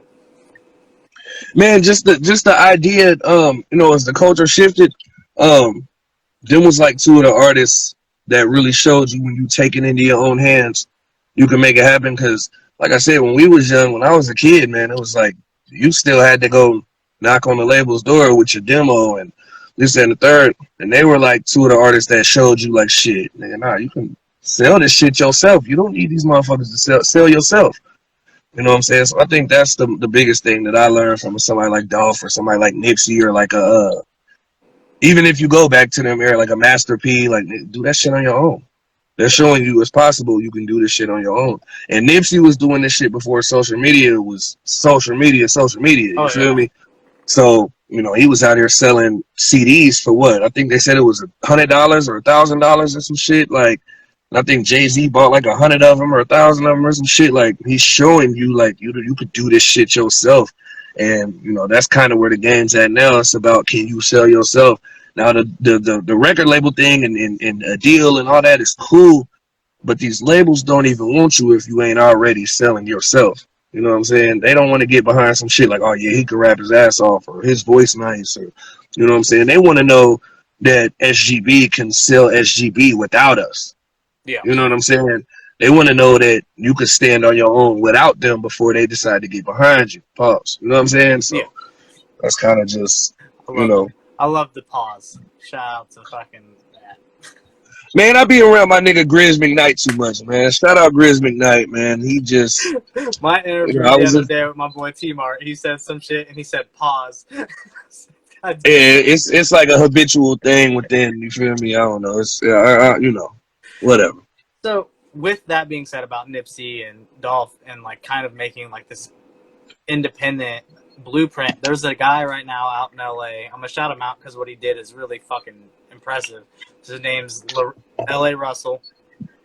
He sold 1,100 of his albums within 24 hours with people paying up to $1,000 per album. He created a platform called Even where you post your album and your fans can pay what they want to you for your album. So I seen was that it might have been you that shared that I seen. Yeah, like that's impressive. That's inspiration. Again, somebody taking their career into their own hands, putting a plan together. They probably they've probably been working on that idea for, you know, probably since he started getting buzz. Because like he broke it. He like showed everybody like a breakdown of it. He was like, I had one person pay over $1,000 for it, 3 that paid over 500, 54 of them paid over 100, 130 paid over 50, 545 people paid over $20, and then only 75 people paid less than 5. And like he made $27,000 on his platform Even for his one album. That's a hell of a little bubble real quick, little 27 piece real quick. Yeah, the independent. Yep. Like he like when he does shows, they're in his backyard. He turned his backyard into a stage, and he can put about up to 150 people in his backyard, and he sells out like 2 shows a week in his backyard. That's fucking fire. That's fire to them. I love that. That's fire. I fuck with that. What would you say is Damn. more important to you, your monthly listeners or your followers on Spotify? I guess the monthly listeners, because the monthly listeners are the ones who are actively listening, right? Like, Yeah. is there a right or wrong? Like, I would think the monthly listeners, like, It's almost a because that's telling you double-edged sword with like, that one. that's kind of telling you like who all still actively tapped in, like, because like I said, my shit, like anytime I drop it out, my shit spikes, and I notice like it'll spike for a week, boom, boom, boom, boom, boom, boom, and then it'll dip, but then I'll put some content out and it'll, and that's the importance of having content to drop, having a visual ready with your album, maybe something like we're doing, having that ready, and then like for instance, me and Candy album, like we got a lot of, like I was telling you earlier, we got a lot of content on ice for the release, because you gotta have something that's keeping the pot stirred up, because once people hear it or people might see it and be like, oh yeah, I'm gonna check that out soon. And then they might not see nothing else about the album, and out of sight, out of mind. But if you constantly hitting them with different angles, different content, different looks, different photo shoots, different, just showing yourself, the more you do that, the more other people start to tap in. Because I noticed the more I release content, like In Case You Forgot did way better than Here's a Reminder, but I had an actual real rollout for In Case You Forgot. Here's a Reminder, it was just like, okay, well, we come in every month for the next 12 months, no matter what. So, boom, I'm about to drop this motherfucker and then just keep it moving. I dropped No Love Here and kept it moving. I just had some music to put out. I was like, shit, okay, another album, fuck it. EP. Me and Candy dropping on the 28th. I'm coming right back 2 weeks later with a solo album. Like, you know what I mean? Like, Yeah. and like I said, we're not in no, I was telling Jason the other day, I said, bro, we're not in no position to not be that consistent. We're not in no position to just drop when we want to drop. And granted, I don't want to spill too many beans, but bro, I'm about to completely do this into a whole nother avenue that still involves my pen, but it still involves, like, something, just something different. You know what I'm saying? I'm still gonna be putting out my music, but as far as where I know I'm gonna win at, time will just show. Like, you know what I mean? But I know, like I said, I just can't say too much, but time is gonna show, like, oh, this nigga living a little different now. Like, what he doing? But I can still walk through the mall and by myself and don't nobody know me. Like, niggas who know. All that Sleeko, what up, bro? Boom, boom, boom. Still putting out albums every month. I'm still, like I said, it's just about that pivot. Having that pivot, like, some people are just one dimensional. Like, they just rap. Yeah. Or they just make beats. Or they just, I'm at a space and I'm at a place in my life where I want to start doing different things too, just outside of being an artist.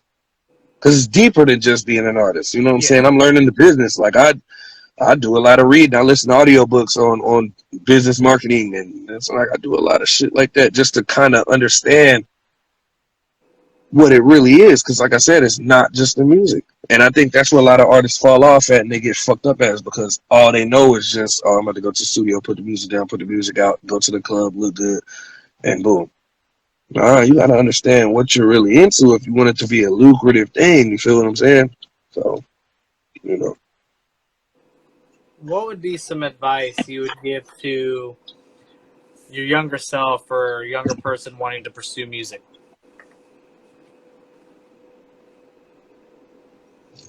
As you working on yourself as an artist, young blood, it's me talking to me. As you working on yourself as an artist, young blood, take some time to learn the business too. You're 21 right now, young blood. You just had your first son. Take some time to learn the business. Go get you a job, nigga. Quit going out with Tyler Evan every goddamn night. Sit your ass down. Nigga, you ain't even got a goddamn car. You're broke. You got just enough money to get in the club and buy yourself a couple drinks. Nigga, get your shit together. Keep working on yourself as an artist, but also focus on the business too. Learn the business too. Because the business is what's going to get you paid. The business is what's going to put you in a different position by the time you're 25, 26. You don't want to be 33 looking back at yourself at 21 talking about what you should have did or what you could have did, young blood. Get it together now. That's me talking to me. Straight up. You like that too. I see it. He was fucking with that. He said, yeah, that's some real shit right there. It is. You know? That is great, man. Like, especially because I know you're talking to yourself, but there's probably a 21-year-old out there that's going through the same shit that they got all the talent in the world, all the potential in the world. They just don't realize that it's deeper than just putting out a song and going to the club that night. It's deeper than that, bro. It's deeper than that. So, yeah. I only got a few more questions, and I just will briefly go over some of your discography, man. But I got a couple tweets I want to ask you about. You had tweeted that your baby mom got you blocked on Twitter. What the fuck you do to her that she blocked you on Twitter? Oh, shit. Yeah, so, man. Nah, I guess that was from like some back in the day shit. I just went to her Twitter randomly because she was talking about doing the credit repair or whatever, and I guess she was talking about it on Twitter, so I was like, went to go check out her Twitter. I texted her like, you got me blocked, bro. What the fuck? She just texted me like, laughed my ass off. Damn, my bad. I fixed it. She was like, it had to be from the last bicker we had, but I don't ever go to her page, so she just, I don't know if it made her feel better to block me or whatever. Man. That's my nigga though. Excuse me. Then you said, just seen a bitch sneak diss my girl on Facebook. Took everything in me not to say anything. Seen a picture of the bitch kid and decided to let the sneak diss slide. Man, cause look, bro, so my girl birthday just passed. I had paid for her a photo shoot, and shout out Grizz McKnight. He did the photo shoot for us at Moves, and I posted a couple of the pictures that came out nice. Like she had like this big like afro, like this big like curly fro that she had made, like had her makeup done all nice and shit. So I'm proud. I'm posting my pictures. I'm like, happy birthday, babe. Pictures came out great. You know, if you need booking, you know, book moves needed. Man, I seen a bitch like 30 minutes later, like, how y'all bitches be looking a mess on your birthday? Do I need to introduce you to my hairstylist? Do I need to take you to my nail tech? And happy birthday, though. So I'm looking at the shit like, bitch, what? Like, I'm going through the time. Like, who else could she be? You feel me? I'm like, ain't nobody else talking about some. Oh, okay. So I go to the bitch page. I'm looking at her little fucked up looking ass little son. Like, bitch, like, come on, Brenda. You know, I don't want to, you know what I mean? But my mind, I'm like, bitch, like, you know, I died, you know, in Jay Lee voice, man, I digress, man. Like I said, the bitch was sneak dissing, man, and it was literally blatant because she was talking about photo shoot, birthday, picture, and the pictures look good. Like, nigga, like, what? Like, what is you talking about? And my girl look better than you. What are you talking about? And, man, you know, so I let it go. I was just like, I wanted to be like, who you talking about? But I ain't about to be online bickering with no women, man. Like, you know, that ain't player. So I just was like, I just went to her page, was looking through her pictures. A little fucked up picture of her little son pop up. I'm like, ugh. Oh, okay, yeah, you got it. You got it, baby. Also, would you? But I get disrespectful about my family, bro. Like, oh yeah, bitch, I was talking about your kids, like real talk. Like, I'll talk about your babies, all that. Don't talk about mine. Leave mine alone. Like, shit, we just doing us. You feel me? But I disrespect your kids and all that. Like, stop playing with me. So I just, like I said, I just was like, you know what? I'm gonna let that slide. It ain't even that deep, you know. But the shit about the kid though in the tweet, I was just being funny. But I did look at the picture of the little nigga and was like, man, what? Like, fuck out of here. Your mama gonna get you fried online, nigga. Quit playing. You know, but you know, shout out to Shorty. Yeah, you know, I let that go. It wasn't nothing. It's all good.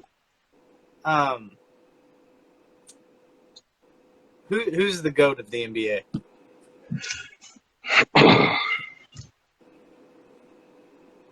Mike. Yeah, Mike. I mean, yeah. I mean, the greatest player I ever watched was LeBron.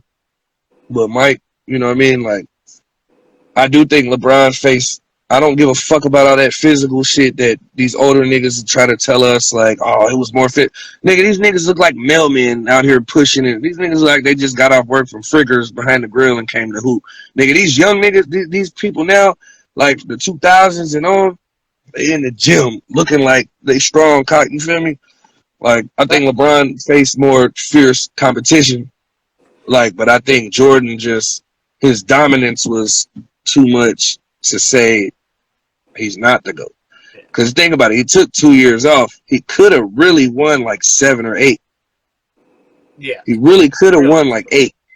You feel me? Yeah, if he wouldn't took that leap to the 3-peat, they would have probably won 2 straight. And then what I do agree with when what people say is like LeBron dominated a conference, Jordan dominated the whole entire league. You know what I'm saying? I'm a LeBron guy all day. You feel me? Like, come on, bro. Like, if I'm starting my team with either one of them in the prime, I'm going with LeBron. But I think Jordan, I mean, what do you have? 9 fucking scoring titles or some wild ass shit like that. Yeah. LeBron got like 1. Fucking, he been on what 9 all defensive teams and some wild ass shit like that. But I think LeBron's career is more decorated because the longevity. Yeah. But Jordan just being that nigga, like, yeah, I gotta go with Mike. You feel me? Yeah, I love when people be like, "Oh, LeBron wasn't able to play back in the day." I'm like, y'all realize it's not like LeBron's like fucking D Rose size. Dude's 6'8", fucking 255 270. Yeah, like right. Yeah, he put together, bro. Real. What would you say? And he could have did it. He could have did it in football. You feel me? Like could have did it in football too. Like 1000%. Which is crazy. Like man. But y'all gotta go Mike, bro. I'm a Brown guy, but I gotta go Mike, man. What would you say is your idea of making it in the music industry? Making it? Yeah. To be honest, my idea of making it would be to where my pen and my voice pays my bills and the bills of everybody around me. We can travel as we like, spend money as we like, and live as comfortably as we'd like. But I can still go to the motherfucking mall, nigga, and walk through that motherfucker, and some people ain't gonna know who I am. You feel me? That's why when I tell you I'm about to transition into some other shit, but still be, still do what we talking about. Like, that's my idea of it. Like, just being able to have a nice enough house that I want, drive the cars that I want. And I'm a simple nigga. Like, I don't need motherfucking Lambos and Rarries and shit. You feel me? Like, you give me a fire little Benz, you know what I'm saying? Or a fire little Beamer, like, I'm cool. Like, then I have me a little slider that I shoot through the city in when I got my regular, my little regular routine. I'll still want to go to the same barber. Shout out my nigga Quan. You know what I'm saying? I still want to just do all the same shit. Just I want to have the funds to be able to move freely, and all my bills paid without me having to think about if I'm going to be able to do this or if I'm going to be able to, or what would it take for me to get this or obtain that because I already got that. You know what I'm saying? That's my idea of success financially, and then you got personally, and that's just being on top of your mental health, being on top of your physical being. You feel me? All that ties into everything else too, like your mental health, what you not only digest but what you ingest. Like what are you feel me? Like the information you taking in. Like if you just ride around listening to EST all day, nigga, you gonna have a mindset of. But like I said, that's why I said a lot of times I'll ride around and listen to some informational shit, some shit that's giving me some game on something that I can learn from, like whether it be an audio book on business or whether it be, what I can do to make my credit better, or, and then I listen to life coaches just shit on how to, take care of your own person. You know what I'm saying? So once all that, the universe bring all that together, your paper right, financially stable, your situation is 100, everybody around you is good, and your mind is on point. Shit, I made it. You feel me? I made it. I'm rich in both ways. Because some people's idea of rich, some people might be like $5 million is my idea of rich. Another nigga might be, shit, if I could run up $250,000, I'm rich. Like, I'm cool. Like, some niggas 100,000 they'd be, you feel me? Some niggas is up 100,000 right now and they feel like they rich. And that's their version of that. They cool. It's different for everybody. Everybody version of success different, you feel me? So, like I said, for me, it just starts with the inner being, the inner self, making sure you on point with yourself, your morals, your mindset is right, and then everything else will fall in line once you got that together. Because with your mindset right, shit, your vision is on point.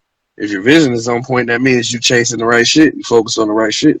And once you chase the right shit and you focus it and you obtain it, now you got money. Now you financially good. You feel me? So I think it all just tying together. I might have just talked you in a million circles, but it's the same shit. You know what I'm saying? No, I got what you're saying. You know. So my last question before we do a quick rundown on your discography here is, what change do you want to see in your community, whether it be the hip hop community or the community you're from or where you're staying?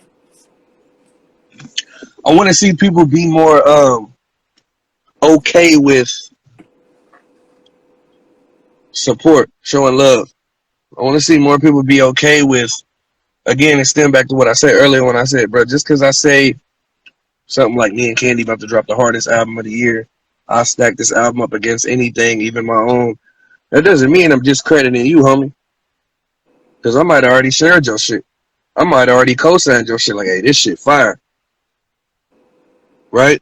But when you in this game, in this competitive game, you're not just going to be like, hey, I'm about to drop a tight-ass album. It ain't going to be as hard as fucking C-Money Babies, but, nigga, it's going to be pretty dope. Nah, nigga, I'm about to drop the hardest shit. Nigga, what is you talking about? Right? Everybody should feel like that.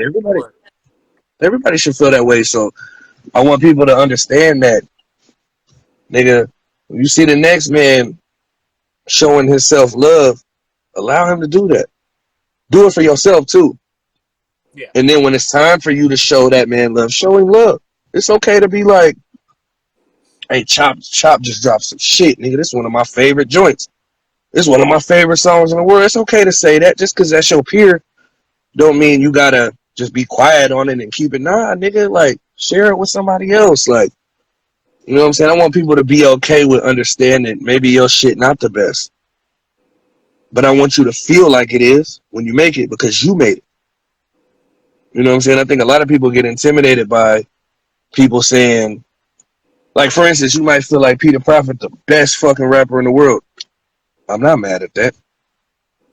I might joke and be like, you heard how I did him. I might joke or whatever, but I'm not mad at that, bro. Because that's how you're hearing it. That's how you taking it in. That don't mean that when you listen to Where the Wild Things Are, that's not dope to you. That don't mean that you don't fuck with Follow Code just because you think his shit is like the dopest shit in the world. Yeah. Right? I want people to have that understanding. Like, bro, it's okay to... And I want people to understand that some people, and this ain't just about music, this is just in general, bro. Everybody's not going to be happy for you. But I want the people who just aren't happy for people naturally to find some inner peace because that comes from within yourself, bro. You got some shit going on inside that you not happy about, bro. Shout out my dog Frank Yola, too. You know what I'm saying? I just seen he joined, man. He just dropped a brand new album. Y'all make sure you go check that out, man. I'm on there. I'm doing what I do on there, man. You know, shout out Frank Yola. But like I said, I want people to have that understanding that it's okay for people to have an opinion. It's okay for somebody to say, shit, I think this one the best, or I like this one better than this one. The only part to be bothering me is when I know how hard I work and, nigga, I ain't even in the conversation. Yeah, and it's not an upset thing to where it's like it's any animosity or any smoke. It's just like, damn, I wonder if they even really heard my shit. It just make me want to put out more music. It make me want to push my music harder. So when I say, nigga, how the fuck can you not have SGB in your top 5 in Dayton, Ohio? That doesn't mean that I'm telling you your opinion is wrong. That just means, shit, maybe you don't know. Maybe you ain't heard it. You know what I'm saying? Maybe I ain't did a good enough job putting that shit to the people. Maybe I ain't did a good enough job promoting it. Maybe I ain't shared it enough. Maybe I ain't tagged enough motherfuckers. I want people to understand, like, just because you put out a dope quality, a dope body of work, or you know, you make the best chicken wings or whatever. Like, it's always gonna be somebody that's doing the same shit. And nigga, at the end of the day, you gotta understand that you gotta have that belief within yourself that your shit is that thing. Cause trust me, if my music wasn't what it was, nigga, I would know. I would know before y'all knew. Like, nigga, I'm fucking trash. I suck. Nigga, oh God, nigga, I would know first, like, oh yeah, this shit, nah, hell nah. This shit is bad. I would know my shit. I know when I record some weak ass shit, like, it sucks. Like that, nah, this ain't, this shit didn't come out fire like I thought it was going to, or, you know. But like I said, at the end of the day, just understand that, bro. People are allowed to have an opinion. It's okay to support your brothers and your sisters in the community. It's okay to support your peers. And even if they shit better than yours, that don't mean you gotta go under a rock and be afraid of it. Nigga, just go back and keep working on your next shit. You feel me? And I think that ain't even just music related, just in life, because people will be very envious, very jealous, and very, um, you know how people are. They fucked up. Yeah. Oh, 1000%. A lot of hate for no reason. So we'll start here with Good Spirits, Bad Vibes. First album back that got put out on Spotify and all these. You dropped it in 2019 in January. January 18th, I think. It was January 18th. This was braided hair, Sleeko. Right. Back when you had the braids. I'm growing my shit back out. That's why I got this hat on. I got this like little Corey Matthews Boy Meets World Jew throw going on right now. So I got this hat. You know, I'm trying to keep it under the wraps, but yeah, I'm growing my shit all the way out, dog. But now go ahead. Just because you brought up Corey Matthews, so I listen to a lot of different podcasts during the day and shit too, and I listened to this Boy Meets World podcast, and they had the girl that played Angela on there as a guest, and man, the girl that played Angela, she was telling a story of like, you know, I did Broadway and stuff before I did the show, and there was a hip-hop musical that they casted me over Lauryn Hill because Lauryn Hill hadn't blown up yet. And I just think back as that was a huge accomplishment in my life. That hell yeah. Hell yeah. Straight up. But so with Good Spirits, Bad Vibes, you had Big Steve on here twice. He shows up throughout your work. So let me tell you, Big Steve is actually JR the Star. Okay. He was being funny. When I asked him, like, bro, are you going by JR Exclusive or JR the Star? Because JR, you know, he made the Lil Wayne Beat Without Bass. He made that or whatever, and then he got the Schedule One album and, you know, shit like that, which is, like, to me, the best album that ever come out the city. But he was like, nah, I'm going by Big Steve now. So I'm like, nah, for real. Because he don't make music anymore. He's got whole other ventures that he's veered off into. And every now and then I'll get him to make a beat or do a verse or, you know what I'm saying? And he was like, nah, nigga, Big Steve, bro. So I'm like, all right, we're going to put Big Steve. He's like, all right, bet. So we just put Big Steve, like, so yeah, but nah, that's JR the Star, but go ahead. Just to clear that up, because that's funny as fuck. You got tracks like Murder, She Wrote, which Candy ended up doing her own version of a Murder, She Wrote. What was the creative process behind this first project? Man, I'm about to tell you the truth, bro. Like, you know, Good Spirits, Bad Vibes was a compilation of a couple new records and old records. Like, if you look at the playlist, I Won't Fold, NASA, I Won't Fold and NASA were from like 2015. There was just some shit I had on ice because when me and Jay Lee linked up, I sent him a whole bunch of emails of songs that I just had, and I mixed those myself. Like, if you listen, like that whole project was mixed like pretty bad, but it was good songs on there. 10 to 10 was actually JR's song. He had the hook on there, and I asked him because I knew that nigga wasn't gonna ever finish that shit, and I love that beat, so I finished it. And then the mob, I just happened to walk in his house one day, and he was playing the beat, and I'm like, damn, what's this? And then I did the intro. Live by the code, ride with the gun, live for my queen, die for my son, drink in my cup, smoke in my lung. And then the part where he say, I ride with the mob, them 4 bars was supposed to be the beginning of his verse. So I stayed with the drum. Me and my OG, smoking on OG. So he did that whole part. And then I left. I texted him a couple days later, like, bro, you ever finish your verse? He said, nah, but I did turn them 4 bars into a hook and I repeated it and I just put some melodies under it. I said, what you mean? He sent it to me. I said, oh shit. Oh shit. Oh, I'm like, you got that off. Because it was supposed to be the beginning of a verse. I was supposed to do that little intro. Then he was supposed to just rap, like keep rapping. But he only did 4 bars. That nigga knew he wasn't about to finish that shit, so he just looped it and repeated it and said it again. I ride with the mob, I stay with the drum, but and it ended up just being a dope ass hook. Like a lot of people's favorite song of mine. And like I said, I tried to get him to do a verse on there. That nigga wasn't doing a verse, so I ended up just doing 2 verses, and we ended up mixing that shit ourselves. Like it came out all right. And then like I said, I knew I had a lot of them songs on ice. Like I had Murder She Wrote, and For the One Time I did in the same day at Chris Delamo's spot at his studio. And I had sent Jay Lee them songs. He said, you got any new music, new shit? And them was the only 2 songs I had. This was before I sent him all the shit from 2014, 2015, 2016, 2017. I sent him them 2. He said, oh shit, we need a video to Murder She Wrote. And then we sat down, wrote the treatment, the idea for the video. We shot the video like way before the album was even done. And we shot the video, and then shit, like I said, the idea was shit, let's drop the video the day of the album.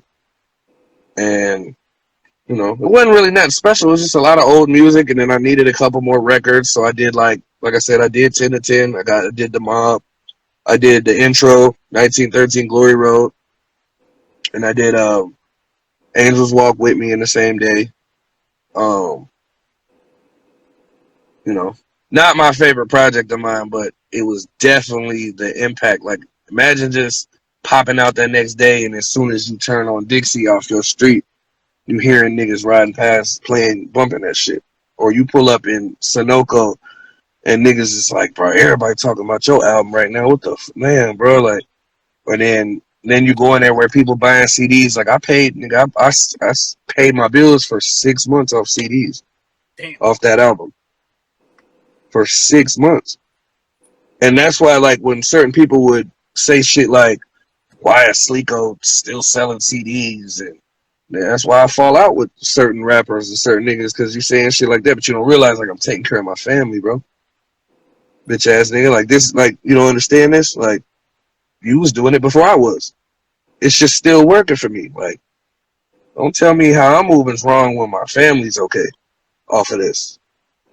Right? So, you know, like I said, Good Spirits wasn't one of my favorite projects. It was a lot compilation of a couple new records, some older records. But when I listen to it as a whole, it does sound, it is, you know, it is pretty, but I didn't create it from top to bottom at one time, so it's not right. My favorite shit.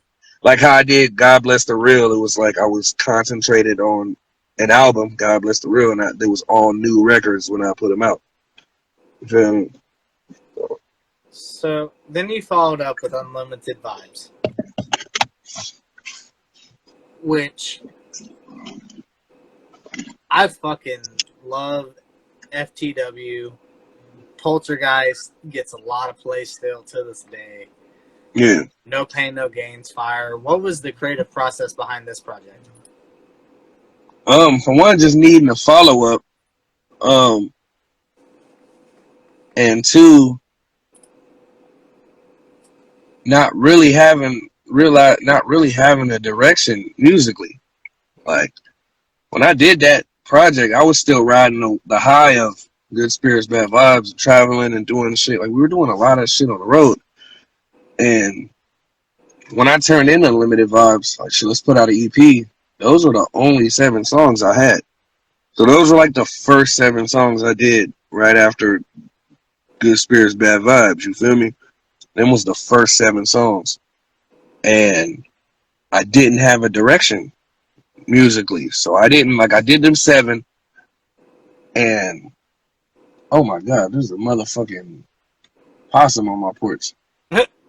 Oh shit. My bad, scared the shit out of me. But yeah, how the fuck? Anyway, yeah, y'all, this I live in a wooded area, so but yeah, like I didn't have a direction creatively, like musically, so I was like, fuck it, let's just put this out. But where I dropped the ball there is when I put that out, everybody would like Jr. For instance, he called me and he said, "Bro, for one, this is my favorite body of work you ever done, and two, it sounds like the first half of a classic album. Like if you would have put 7 more equally inspired, you would have had an all-time classic album like a Blueprint or the fucking Illmatic or a fucking like one of them." And then when I listen to it and I don't agree, but then other people would say it too, like, nah, nigga, like you needed like another half of the album because that shit fire as fuck. You're always gonna be your biggest critic, though. Yeah, like I just didn't really, like I said, I just wasn't having no motion like musically. I was trying to shoot videos, and then was just the 7 songs that I had on ice or put it out. It's just like Provide and Protect. Provide and Protect, like I needed to put out a body of work. It had been a year since I dropped God Bless the Real. I was going through all the songs I had, and I think I had like 20 songs that I had did, like full, like actually finished. I probably did maybe 200 altogether, but fully finished, mixed, ready to go. I had like 20, and we just took 17 of them and became Provide and Protect. I think that's the most complete body of work because you get so many different energies. Yeah. And I think God Bless the Real is probably my favorite just because of what it meant to the city. You feel me? This was like right after the mass shooting. This is right after fucking Bobby No Legs passed away, Bobby Norman, and it was just people were mourning, man. Like we were going through a lot of shit at that time as a whole, as a collective.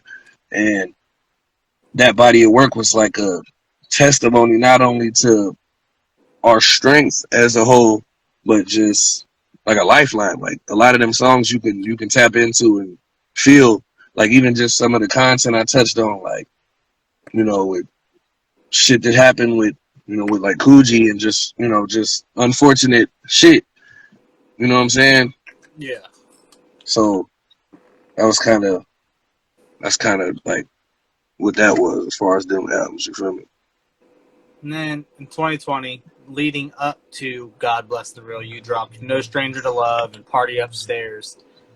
What made you choose to drop those 2 singles that kind of like inch towards dropping God Bless the Real? Because obviously, like Party Next Door kind of follows God Bless the Real with like cloud of stairways, and then you've got light shining down on your. Well, Party Upstairs was like just a song that I had made, and Jay Lee loved it. I didn't plan on even. I have no plans for that song. Jay Lee liked it, so we put it out. Fuck it, I did it for him. And then No Stranger to Love, that shit was just fire. Nigga, fuck it, that shit was just fire as fuck.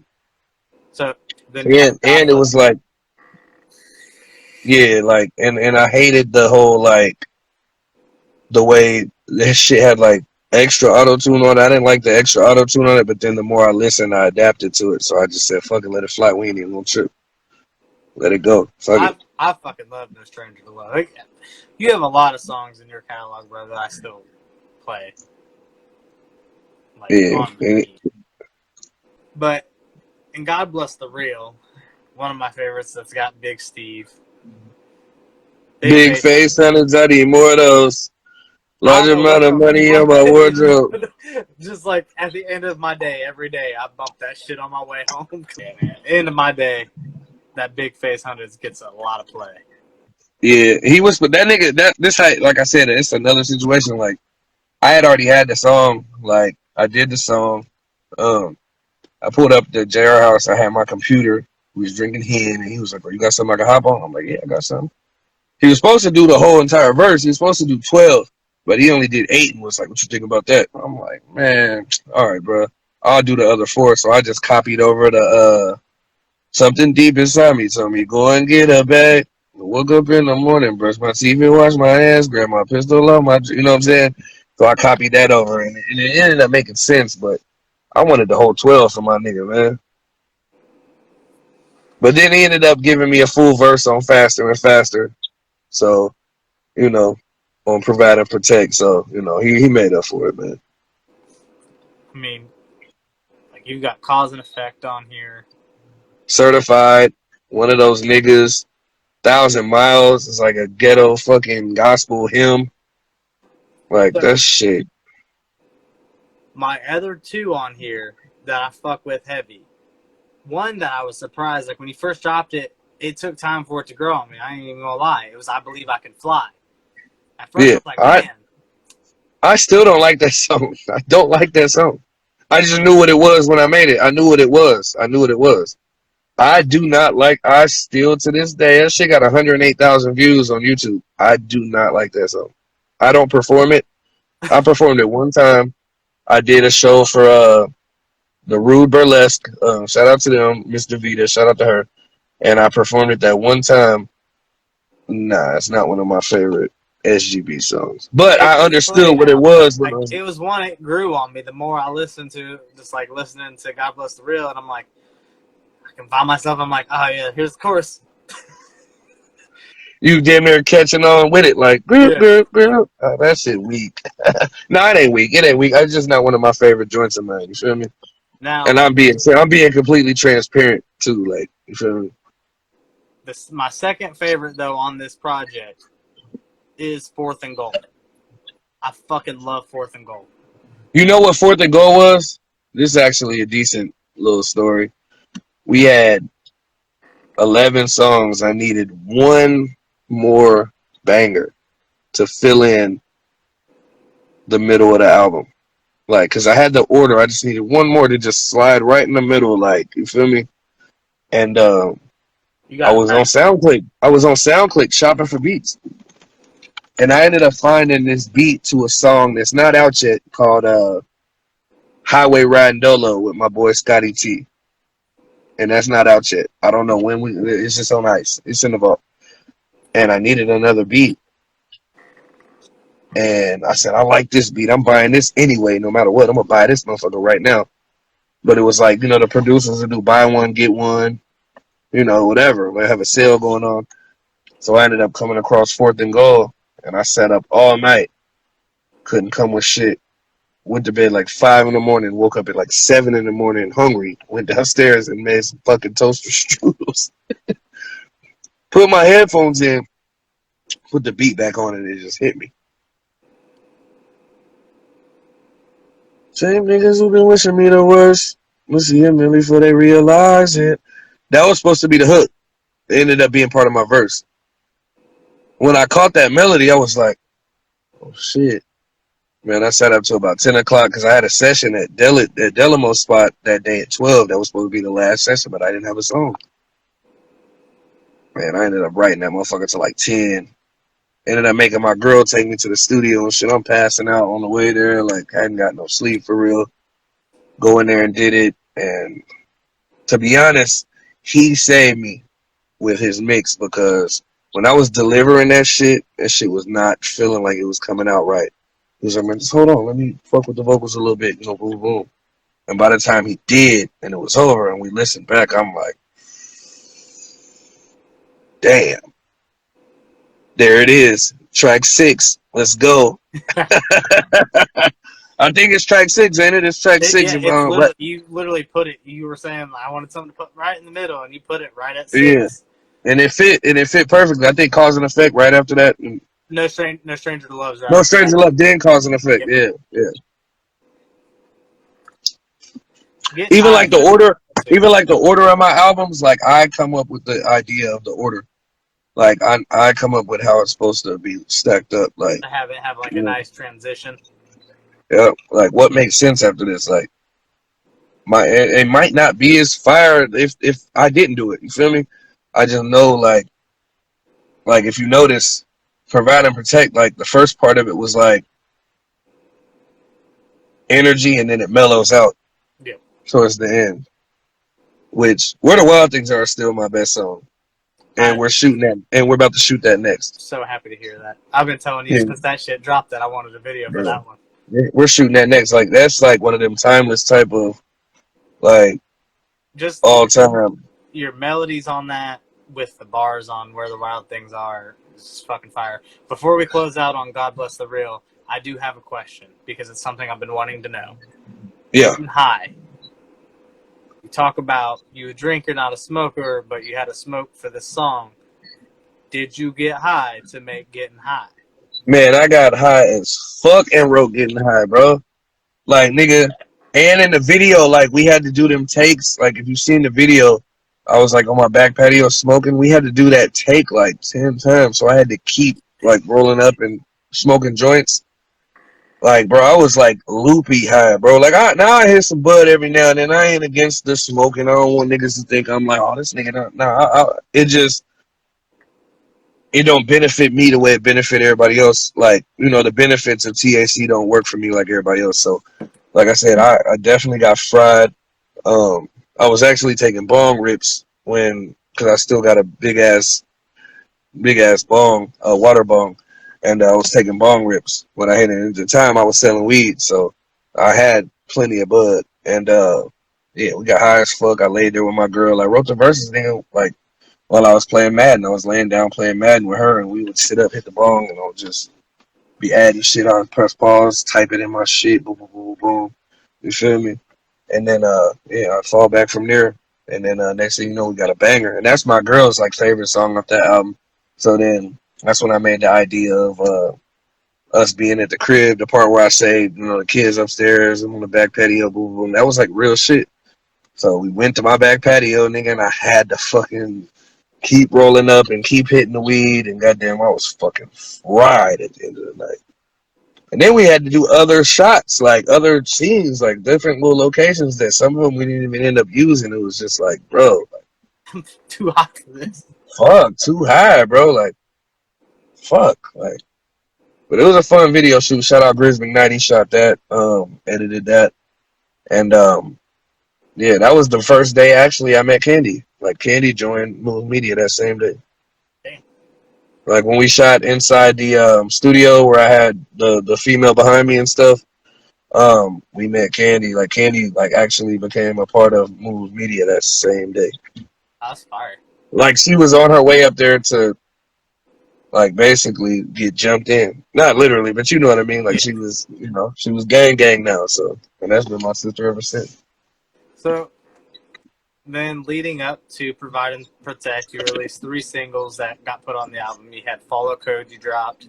Then you dropped Elixir, which is more of like an R&B, vibey type track. And then you had also... Elixir?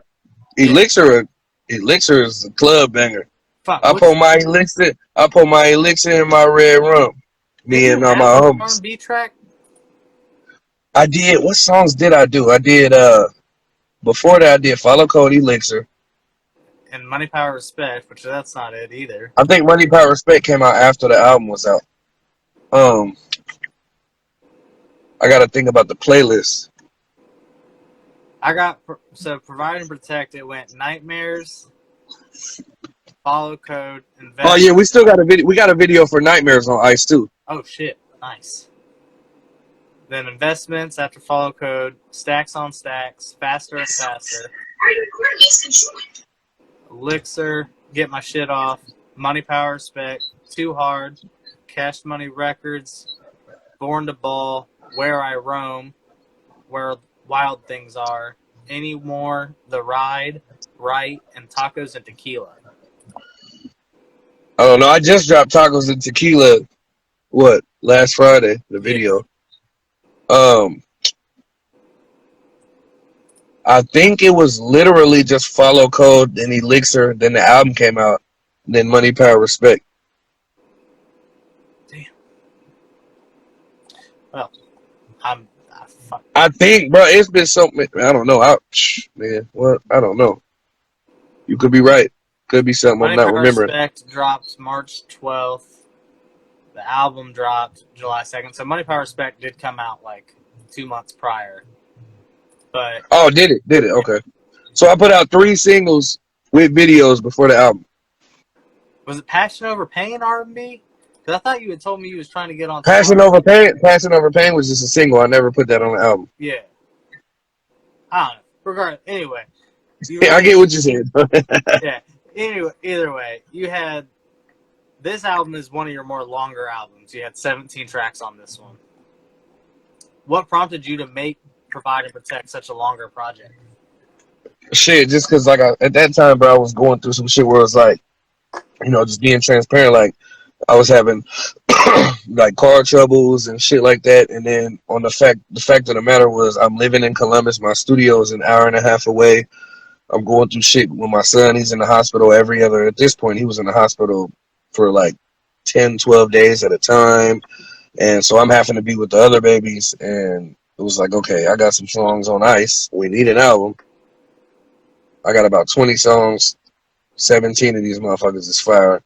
Here's the order. Here's my idea for the cover. I shot the picture in the office at Moves Media. We had the same person who did Meek Mill's championship cover is the one who did the cover for Provide and Protect.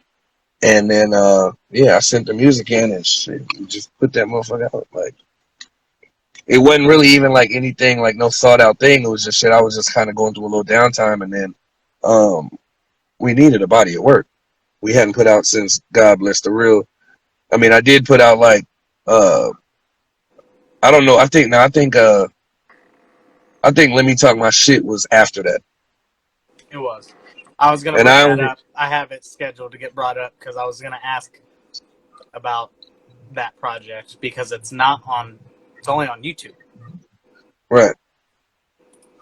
So before we get into Talk My Shit, we talk about how Where Wild Things Are is probably your best track, and I agree, it's probably your best track. It's also just maybe I'm biased because It's just my favorite. It's just my favorite. I don't think it's my best. I think it's just my favorite. Like that's what I was gonna say. Is like I don't know if it's necessarily your best, but it's one of my favorites. And then secondly would probably be Janet and Michael now. Yeah. But like you said, you have it. The album starts hard and then it kind of transitions down into mellows out. It mellows out. Yeah. It mellows out. Cash Money Records is another great track on there. Yeah, it was just so many. It was just so many Cash Money references. That was like just the number one stunner reference. The I like 'em hot. The ones that won't tell me to stop. The goddamn you already know. Like your history. Like it's just I thought about reaching out to Turk and sending it to Turk and see what he thought about it, but I just haven't. But and then I liked this how you transitioned from Wherever I Roam featuring Delamos to Where Wild Things Are. That was a great transition between those two tracks. Like you damn near almost need to play them back to back because they transition so smoothly. Yeah, yeah. And then Tacos and Tequila, you're not so melodic on that one. It is just you almost like talk rapping. Like you just talking while you rap and talking. It was just an ode to, it was just like one of them, like, I wanted a song that, I wanted like a ride off into the sunset type of joint. And what better way than to reference my late mother and then, my little bro I lost a few years ago, Jamarcus. God Bless the Real was actually dedicated to him. The whole album was dedicated to him, Jamarcus Morrow. Even if you look at the cover at the bottom, in memory of Jamarcus Morrow. And he passed away before, as I was working on God Bless the Real. So I ended up having some songs that was on there that I scratched to make other songs to make it make sense. And then, like I said, with the Provide and Protect, Tacos and Tequila, I just kind of wanted a joint I could ride off in the sunset. Like shit, it's been a whole journey throughout this whole album. Like, cause it's like I said, it's up and down. It's up and down. Super turned, then it's melodic, then it's this, then it's this energy, then it's that energy. It's kind of more like a mixtape than anything.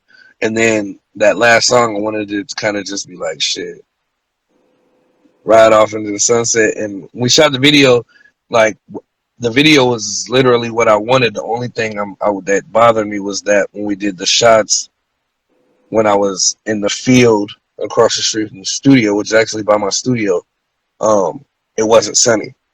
I wanted it like super bright and it was real gloomy that day, and but we took it for what it was and made it work. You feel me? Shout out Dope Donnie. So then, in December of 2021, you dropped "Let Me Talk My Shit," a 5-piece project on YouTube only. Yeah, YouTube only, man. What was the process behind this, and what made you decide to drop this 5-track mixtape? Man, it wasn't no pride. It was like I was in this space where it was like my music was real aggressive. It was like super aggressive, and it had been a while since I'd been in that space.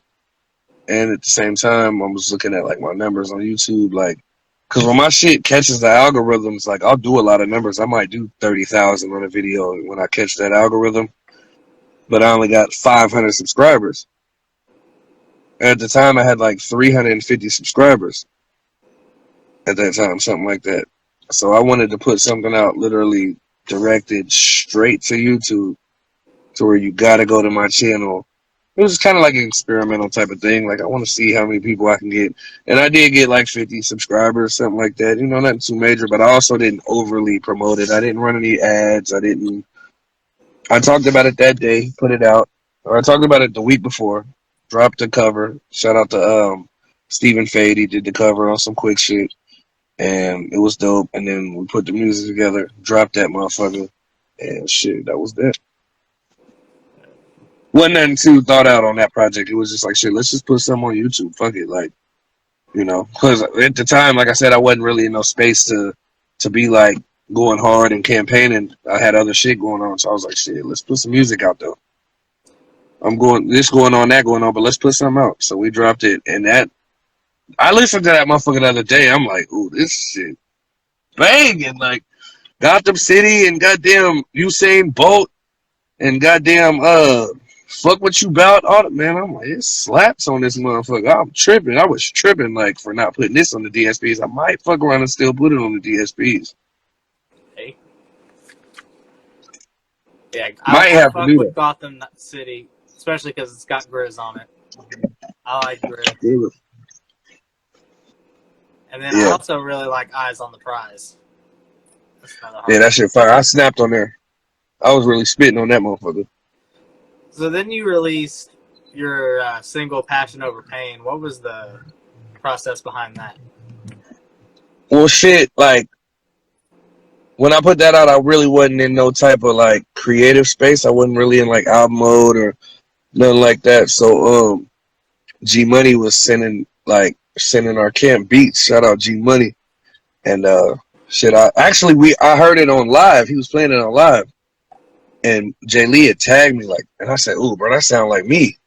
So he sent the beat over. I just did the song. And, shit, like I said at the time, we wasn't really in no mode. I'm like, shit, let's put a single out. And it was almost gonna be on, Let Me Talk My Shit. But it didn't fit. It just didn't make sense for it to be on. It's like 3 albums. It could have been on In Case You Forgot too, but it just didn't fit.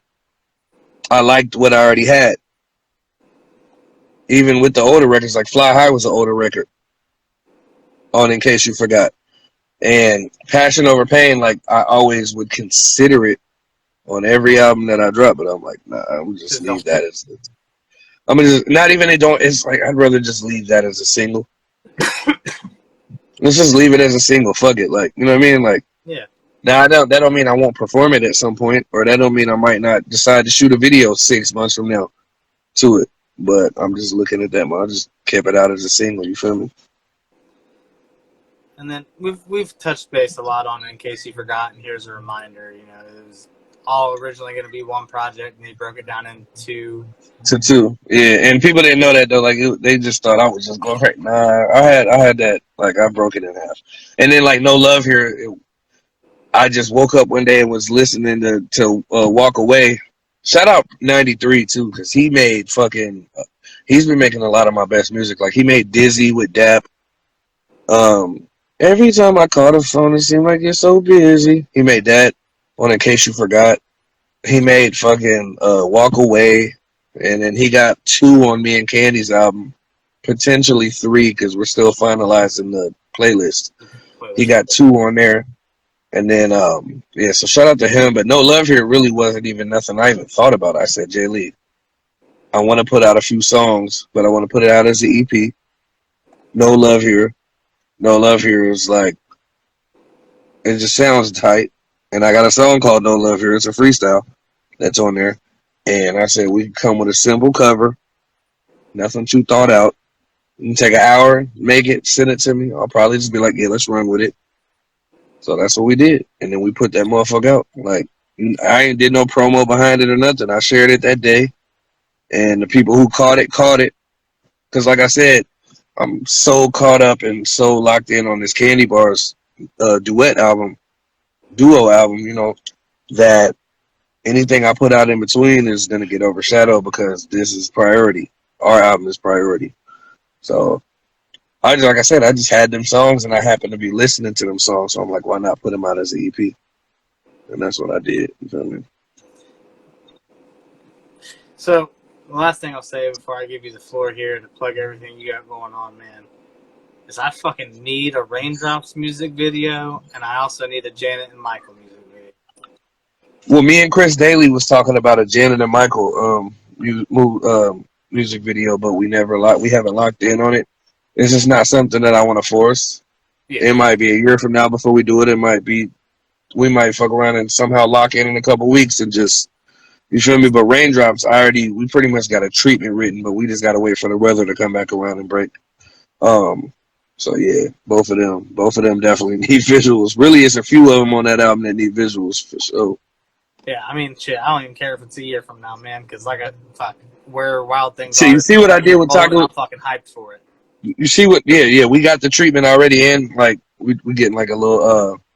I ain't gonna like spoil the shit, but we rented some shit, and then like it's gonna be dope for where the Wild Things are. And once you see it, you'll understand. Like, oh, this makes sense. Like it's some like Wild Wild West type shit. But and then like I said, you see Tacos and Tequila just came out, and that's like, come on now, like that's old. That's a year old, over a year old, year and a half old. So, you know, it's never too late to be like, damn, let's shoot this, because it's still new. It's still new to the world.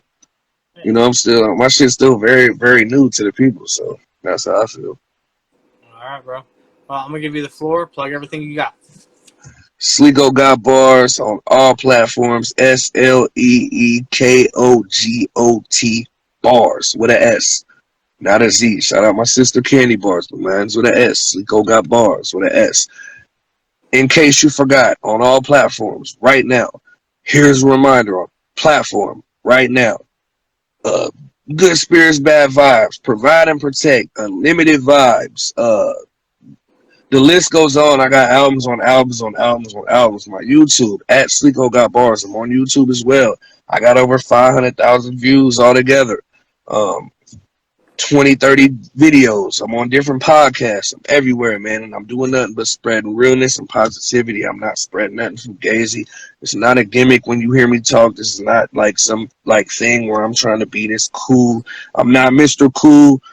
I'm just me, man. SGB. And that's what it is, man. So shout out to all my real ones. God bless all my real ones. Know what time it is. And if you don't know, tap in and find out. Straight up. All right.